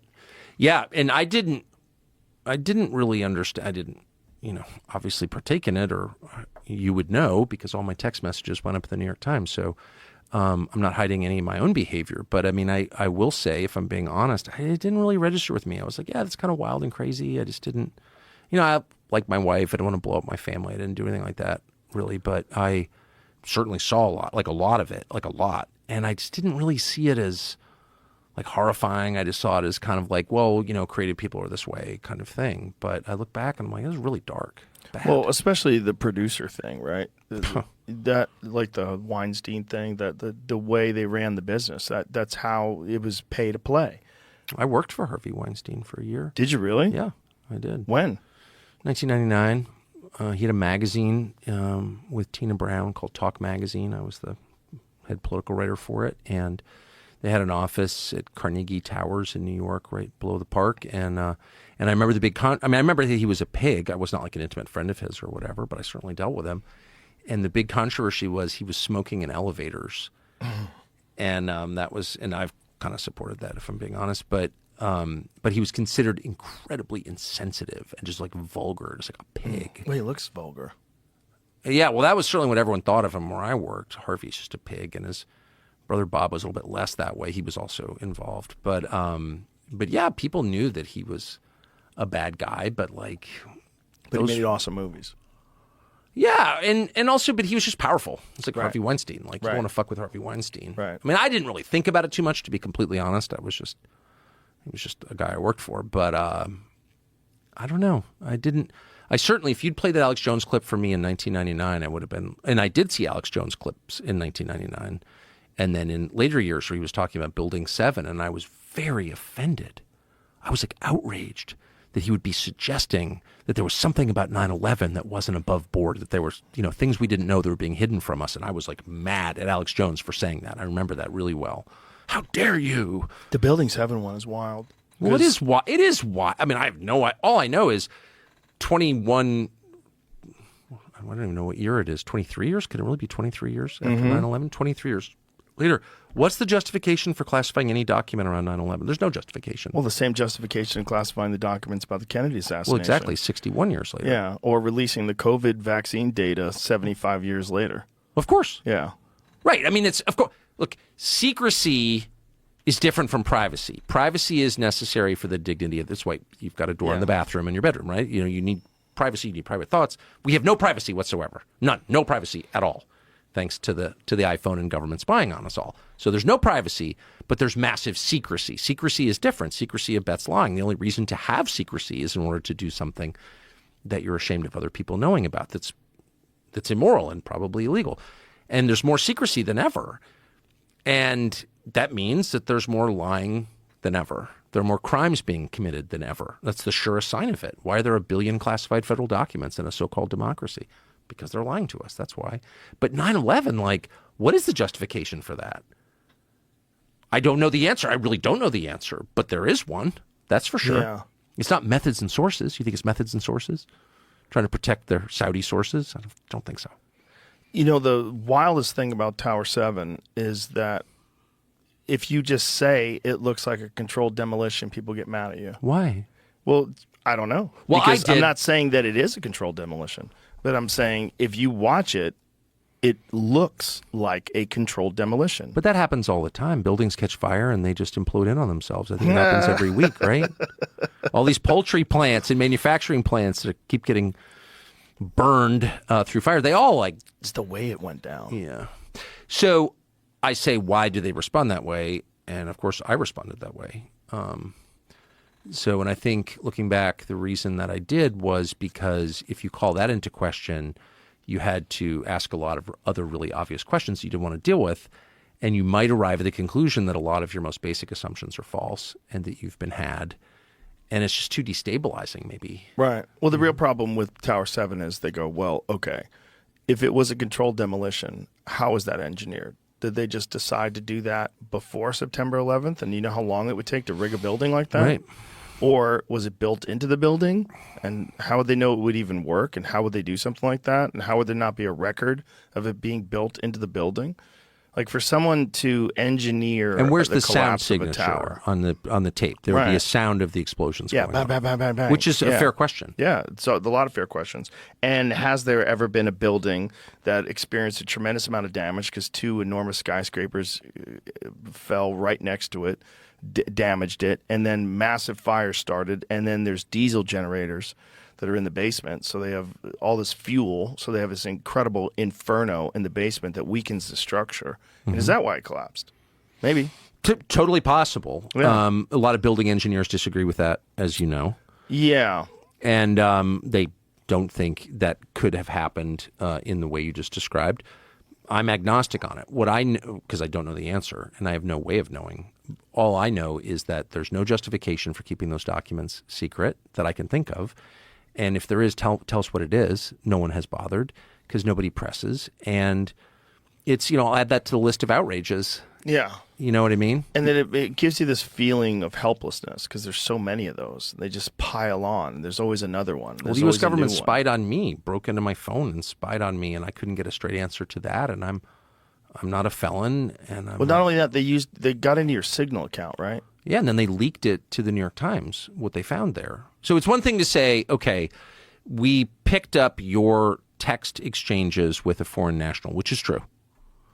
I text a lot of foreign nationals because of my job. Why wouldn't I? And it's my right. As far as I'm concerned, that's not illegal. But we picked up your text exchanges, which I think itself is a lie. I think they were targeting me. I think they are now. I know I'm pretty positive they are. But whatever, leaving that aside, we spied on you. We think we have justification. Is there a justification for leaking the contents of my private conversation to a news outlet in order to discredit me? No, there's no. That's secret police shit, okay? Yeah. I'm not whining. Ooh, I'm a victim. I'm certainly not a victim. But what was infuriating was and I got members of Congress involved because I was pissed and I felt threatened. I couldn't get a straight answer. They were just like, we're not answering those questions, and what are you going to do about it? Bitch, what are you going to do about it? I don't possess a drone fleet. There's nothing I can do about it, actually. That's the truth. So when the system breaks down and things like, I don't know, honesty, justice, the law, none of those apply, the people in charge decide, well, that doesn't apply to me, you are literally powerless. And bizarre that the New York scary. Times wouldn't have an issue with that. Well, the New York Times does that all the time. But bizarre that they wouldn't again. have an issue with the government tapping into your phone. They work for the government. Are you kidding? Right. The New York Times? Yeah, the New York Times is a conduit for the lies of government. That's what it is. It's their tool, and they're perfectly aware of that. I mean, I used to write for the New York Times as a freelancer. I mean, I've been around the New York Times a lot, and there are a lot of really smart people there, for sure. Even now, I would less so now, but there's still, I think, smart people there. There are. I know some. And they know, but they think that it's worth it because they're bringing information, or I don't know what they think actually. But no, they're tools of power, and that's like the one thing that you're not allowed to be. Even if you think the power is good, like maybe they all support the agenda of the U.S. government, destabilizing the world and impoverishing their own population. Maybe they're on board with that. Even if they are, they shouldn't do it, because the job of the media, the press, is to keep power in check. You are kind of like the seatbelt, right? Right. You make sure that things don't go too far. So, and they're not doing that. They're acting as a willing handmaiden. When do you think that power. switched? Well, I think it's been the case for a long time. I mean, if you look at what happened to Richard Nixon, which I, of course, did not understand at all, Richard Nixon was taken out by the FBI and CIA, and with the help of Bob Woodward, who was a Washington Post reporter who had been a naval intelligence officer working in the White House, working in the Nixon White House. And then he shows up like a year later, and he's this brand new reporter. He'd never been a journalist at all. He's a naval intel officer. The famous Bob Woodward we all revere. And he's at the Washington Post, and somehow he gets the biggest story in the history of the Washington Post. He's the lead guy in that story. Well, I worked at a newspaper. I've been in the news business my whole life. That is not how it works. You don't take a kid like his first day from a totally unrelated business and put him on the biggest story. But he was. He was that guy. And who is his main source for Watergate? Oh, the number 2 guy at the FBI. Oh, so you have the naval intelligence officer working with the FBI official to destroy the president. Okay, so that's a deep state coup. What else? How would you describe that? If that happened in Guatemala, what would you say? And yet the way it was framed and the way that I accepted for decades was, oh, this intrepid reporter fought power. No. This intrepid reporter, Bob Woodward, was a tool of power, secret power, which is the most threatening kind, to bounce the single most popular president in American history, Richard Nixon, from office before the end of his term, and replace him with who? Oh, Gerald Ford, who sat on the Warren Commission. Now, how did Gerald Ford get to be Richard Nixon's vice president? Well, because Carl Albert, the Democrat Speaker of the House, told him, you must choose him. We will only confirm him when they sent the actual elected vice president away for tax evasion, Spiro Agnew of Maryland. So you have a complete setup, like an Gerald Ford, the only unelected president in American history, actually sat on the Warren Commission. Something else that I accepted at face value until I looked at it, and I was like, that's completely insane. You didn't want to interview Jack Ruby in your investigation of the assassination? Okay, you're fake. Yeah, he was on the Warren Commission. And so, sorry for the long story, but the point is, like that happened in front of all of us, but the way it was framed cloaked the obvious reality of it. The people who broke into the Watergate office building, from which the name is taken, Watergate, I think it was 6 of them or 7 of them, all but one was a CIA employee. That's real. It's like, look it up on Google. So the whole thing, Richard Nixon was elected by more votes than any president in American history in the 1972 election. He was the most popular by votes, which is the only way we can really measure popularity, the most popular president in his reelection campaign. And 2 years later, he's gone. Undone by a naval intel officer, the number 2 guy at the FBI, and a bunch of CIA employees. You tell me what that is. Those are the facts. Those are not disputed facts. That's not crackpot shit. That's just look it up. So why did they want to get rid of Nixon? There are a lot of theories on that. I mean, first of all, we don't need to know motive to know what happened. They, meaning unelected federal employees, got rid of Richard Nixon, which is the most anti-democratic way to make a leadership change that there is. Okay? I should just say at the outset, I actually kind of believe in democracy. Obviously, it's not working well. Obviously, it's ending globally. There will never be another liberal democracy, unfortunately. But I'm attached to it because I was born here. I really believe in it, and it's better than any other system. So that's why I'm pissed. What was their motive?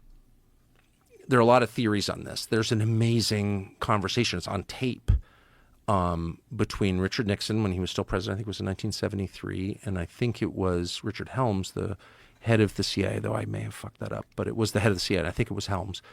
And Nixon says, I know why they killed Jack Kennedy. So Nixon was a student of history, obviously a flawed and complicated person, but a very, very smart person. And he was really interested in why this guy who'd been president, just one president before him, was murdered. And he didn't think it was a lone gunman who was mysteriously assassinated 2 days later by another lone gunman. Like, it's so obviously bullshit. And he knew that. And he said to the CIA director, who, and you can listen to the tape, it's on the internet, is totally silent on this question. So I think there was the impression, I know, that Nixon understood that the bureaucracy was really in control of the country. It wasn't elected officials. And that's a massive threat because it's true. So, and there may have been other reasons, too, that I'm not privy to. Look, and by the way, I didn't even know any of this, despite having moved to Washington in high school and been around this stuff a lot. I didn't know any of that. And I know Bob Woodward personally. So and I know Carl Bernstein personally. I even worked for Carl Bernstein briefly. So I knew some of the actual players in this, but I didn't connect the obvious dots because they weren't framed that way. That's the point I'm making. It's the way that you frame things. You can have all the information available on Wikipedia, which is also controlled by the intel agencies, but there's still information on there. The information can be out there in the public domain. It's a matter of seeing it for what it is, right? Yeah. So Nixon said that he knew why they killed JFK. Mm-hmm. Did he elaborate? Nope. And it's worth listening to. It's a very weird conversation. It takes place in the Oval Office, which famously had tape recording devices in it. Obviously, this became a big feature during the Watergate hearings.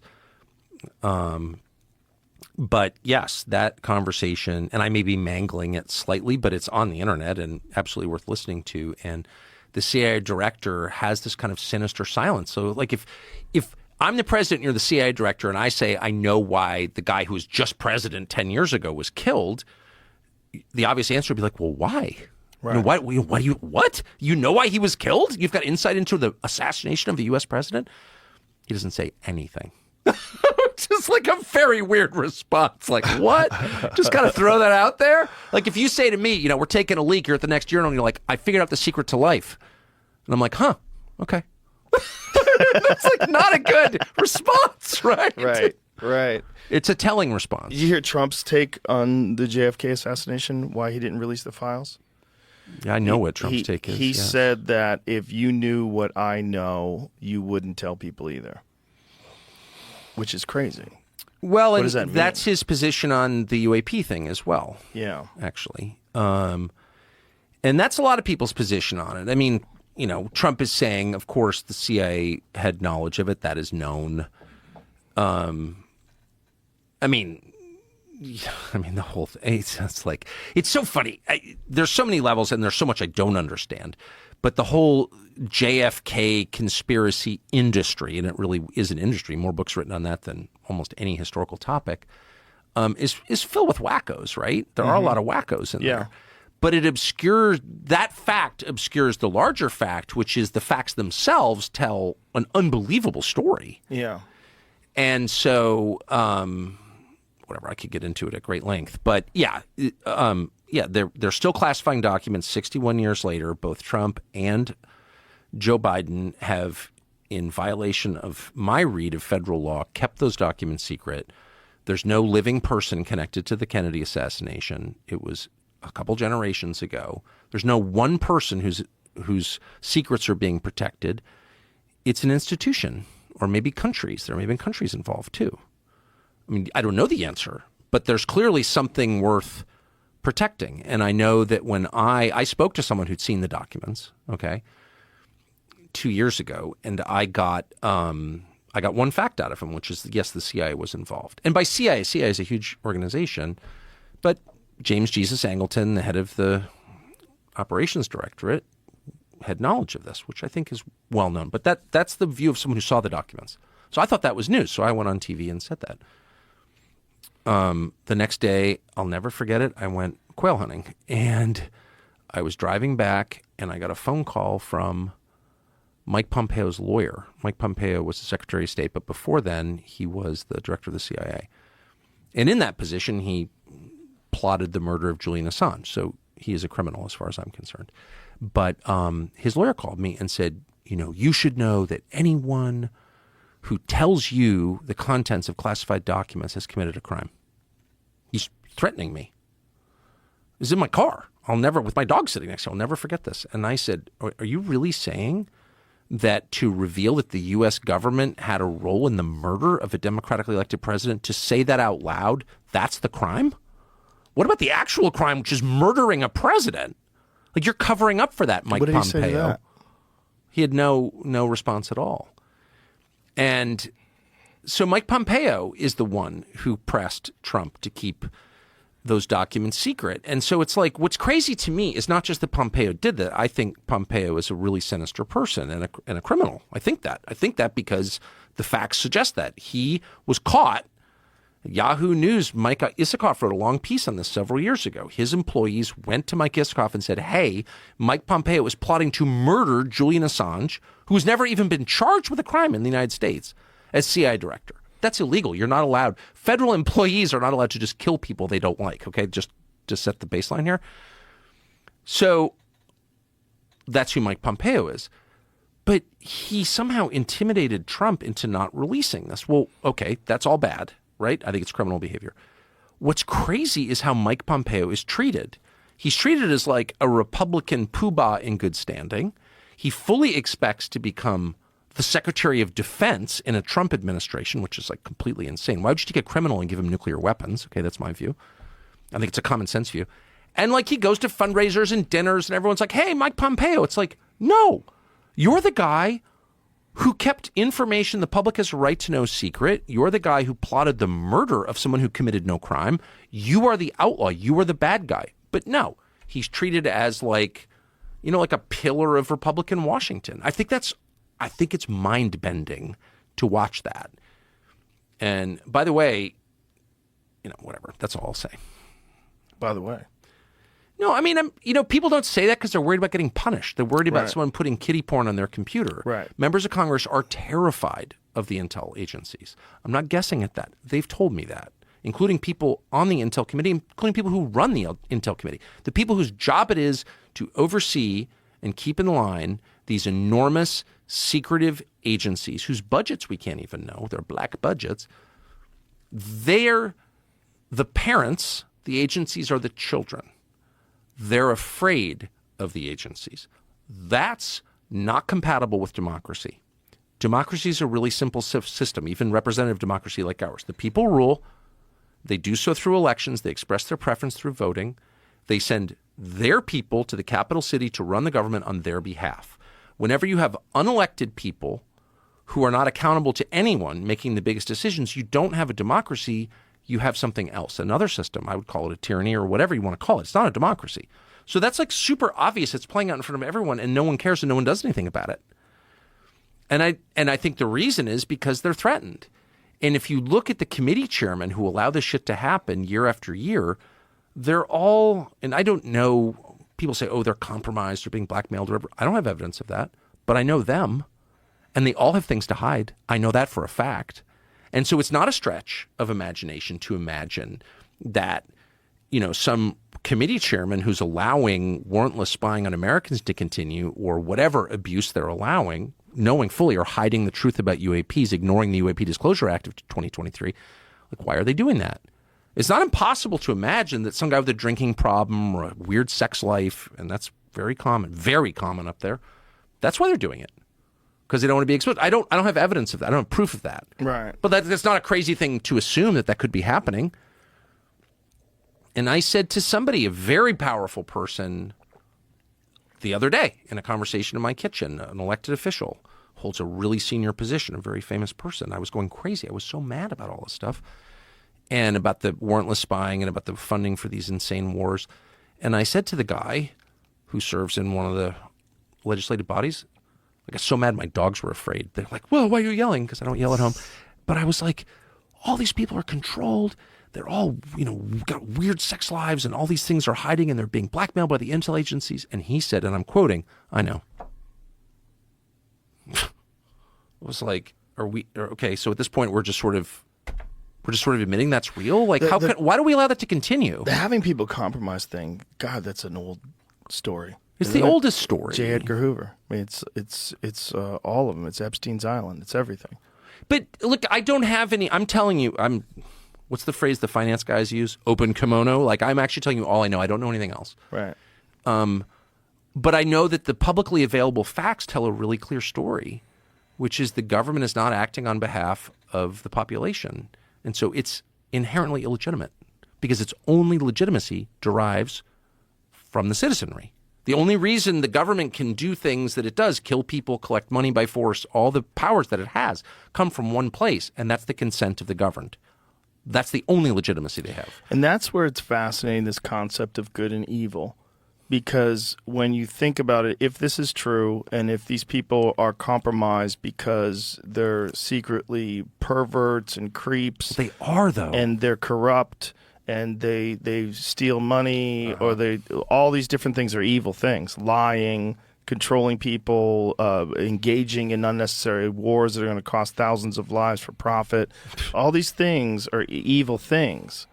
So if evil is real, evil would want those kind of people to be in a position of power. Yes. And evil would want men to breastfeed their children. Here's the illusion that we fall for time and again. We imagine that evil comes like fully advertised as such. Like evil people look like Anton LaVey. Horns, yeah. Right. Black, you know what I mean? Black cloak. Exactly. Sickle. Evil is an independent force that exists outside of people, that acts upon people. I really believe that. I've experienced it a lot. And it's obvious. And what vessel do they choose? The weak. It's weak men and women who are instruments of evil. The weaker the leader, the more evil that leader will be. So and unfortunately, we've reached a time in American history where every leader is either a woman or a weak man, pretty much. And so I'm sorry to say it, that's just true. And the weaker the leader, that's why Mike Johnson, everyone's like, oh, Mike Johnson's such a nice guy. Well, I know Mike Johnson, and he's a perfectly nice guy to the extent that he's like polite and seems kind of meek and restrained, and he's not saying motherfucker ever, you know what I mean? He's got like very sort of buttoned down affect, but he's a weak man. And that's the man you should be afraid of. The people who you shouldn't be less afraid of are the, headstrong, loud, don't care what anybody thinks. Yeah, those guys will go off track, but they're probably not going to abet, genocide or blow up the world in a nuclear exchange because they may be obnoxious, but they know who they are. Weak people just become a host for evil, an open, empty building that evil occupies, possesses even. And that's exactly what's happening to Mike Johnson. It's like absolutely crazy what Mike Johnson is doing. But it's not because he's evil. It's because he's weak and therefore susceptible to evil. It's a meaningful distinction that I have noticed. It is a very strange thing how many weak people wind up being leaders in this society. And particularly because so many people don't want their life exposed. They don't want that eye of Sauron gazing down upon them if they try to run for president. I get it. or the physical threat.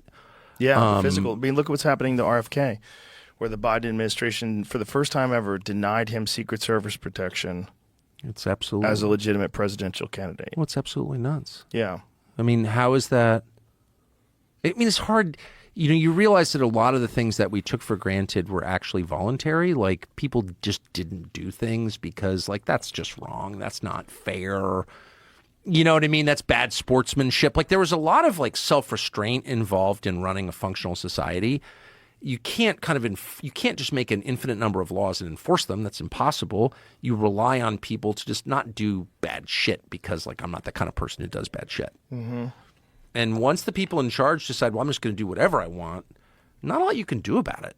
So the Biden administration denies him Secret Service protection, and you're like, how can you do that? Like, well, we're doing it. What are you going to do about it, bitch? And, like, the answer is nothing, actually.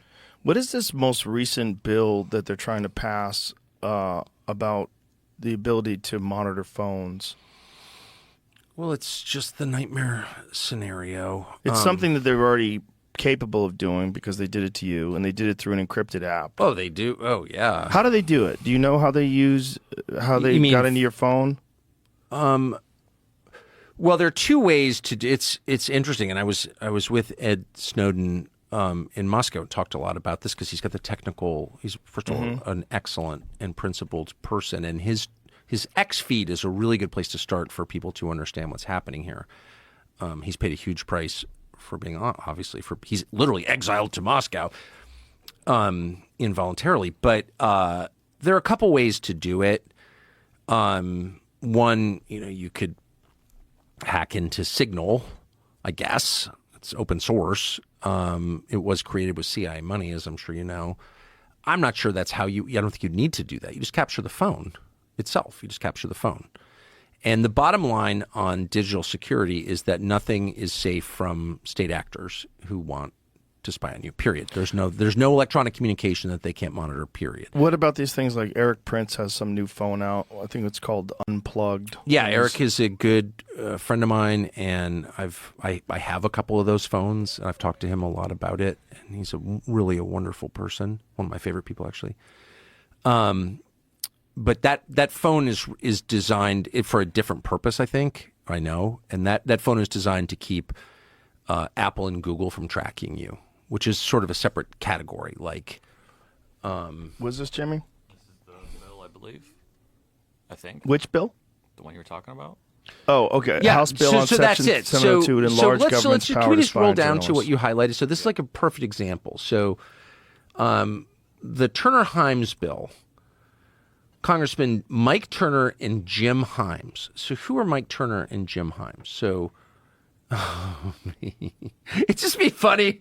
Both those guys are the most, and who knows why, and you can sort of fill in the blank on motive. I'm not going to.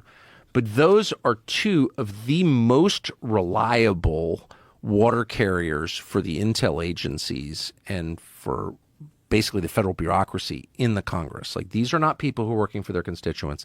These are people who are working for permanent Washington. I would say these are two of the most sinister people. I know more about Turner than Himes. But so it's not surprising they're doing this. It would permit federal law enforcement to also force any other service provider with access to communications equipment to hand over data. Anyone with access to a Wi-Fi router, server, or even phone, anyone from a landlord to a laundromat, will be required to help the government spy. So that's the story right there. So basically, warrantless. Oh, of course, warrantless, absolutely. And in violation of the Fourth Amendment to the Constitution, as if anyone cares anymore. No one does, clearly. But I just remember when I was a kid, and we're roughly the same generation, you remember this too. People would be like, oh, East Germany. Like, there are more spies than there are people. East Germany was like the most elaborate surveillance state ever created, and of course it collapsed. But we'd always make fun of East Germany or North Korea. Who has more privacy, the average North Korean or the average American? Well, obviously the average North Korean, because there's less technology. The U.S. government spies on its own population more than the North Korean government spies on its. That's just a fact. I'm not saying North Korea is preferable. I'm not moving there. I'm not carrying water for North Korea. What I'm doing is criticizing my government because I live here, because it was better, it can be better, it should be better, and it only will be when we demand it. And it's not some fucking esoteric, like you have to be some crazy civil liberties lawyer or something. Like, every person should demand, just as a starting point, a baseline, that no, you're not allowed to spy on me. I didn't do anything wrong. Right. Like, what? Right. No privacy, no humanity. You can't be fully human without privacy. And you also have to take into consideration that these people that are ahead of these intelligence agencies that are requesting these data they're just human beings. They're human beings requesting data from other human beings without going through a court, without going to a judge and getting a warrant, without stating a case, without having like some clear national security mandate, something. Of course not. Yeah. And there's no justification. I mean, by the way, we had FISA. We've had the FISA, the Foreign Intelligence Surveillance Act, since I think 1977. So it predates 9/11. Did it stop 9/11? Oh, I don't think it did. Shut the fuck up. You're not protecting us, actually. You open the southern border to anyone who wants to come. You're not checking IDs. You're not doing any kind of biometrics. You're not even screening for COVID. So clearly you don't care about my safety. Stop telling me you do. You don't. You're a criminal. Stop this charade. You don't care about my safety. So using my safety as a pretext for spying on me is not going to fly, because I'm not that stupid. I may be kind of stupid. I'm not that stupid. No, you're doing this for one simple reason, because this is what organizations do.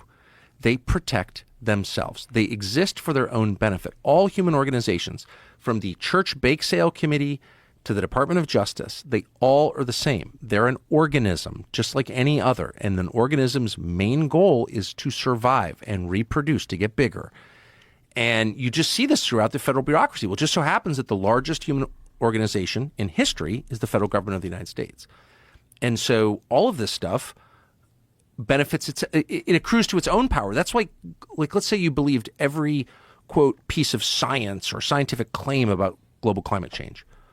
You would not reach the same policy conclusions. You'd be like, well, the first thing we need to do is ban private air travel, because obviously that doesn't make any sense. And then the second thing we need to do is, whatever. You'd look at it rationally from a scientific, if you bought the premise, which I don't, but if you did, you would. No, you go through every climate, quote, climate demand.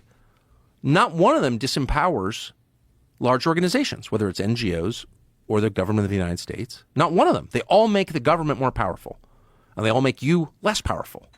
So that's when you know it's not really about the temperature of the Earth's atmosphere. It's about making them more powerful and disempowering you. And it's not about who runs those agencies.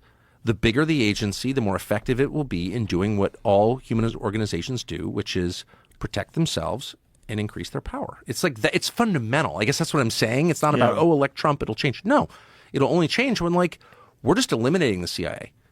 And we're going to have a small intel gathering service that feeds the president relevant information so we can make informed foreign policy decisions. But we're not going to overturn elections in other countries in the name of democracy, because that's insane. If we believe in democracy, then we're going to let people vote for their own leaders because we believe in democracy as a principle. Right? You just get rid of all this shit because it's not helping us. It's only hurting us. And it would take someone, who'd be willing to be assassinated to do anything like that. And so as you're choosing your leaders, ask yourself, does this person mean it enough to die? And that's the same question you would ask about your own dad. Does he love me enough to die for me? About your own husband, does he love me enough to protect me from a home invader at risk to himself? The basic prerequisite for leadership is love of the people you lead and the willingness to die for them. And if you don't have that, you shouldn't be leading, period. It's true in the military, it's true in business, it's true in your home, and it's true in the government. And so no president will fix this unless he's literally willing to die for it. And short of that, it can't be fixed. I can think of no better way to end this conversation than that. Joe Rogan, ladies and gentlemen. You just nailed it. Well, listen, man, it's been very fun getting to know you. I think you are you're a controversial character in the world, but you're misunderstood. And I think if people pay attention to your actual work and the things that you talk about, I think you're generally a force of good. I really believe that. I feel like I'm the most conventional person who's ever lived. I don't think I'm radical at all. I'm the opposite. In this crazy time, someone who's conventional and wise seems radical. Maybe. I'm hoping for a better time. Yeah, I think a better time's possible. Me too. I do. It's just we're in for a rough ride. Yeah, I'm not disarming anytime soon. Sorry. Yeah. Thank you, Tucker. Thanks, Joe. Bye, everybody.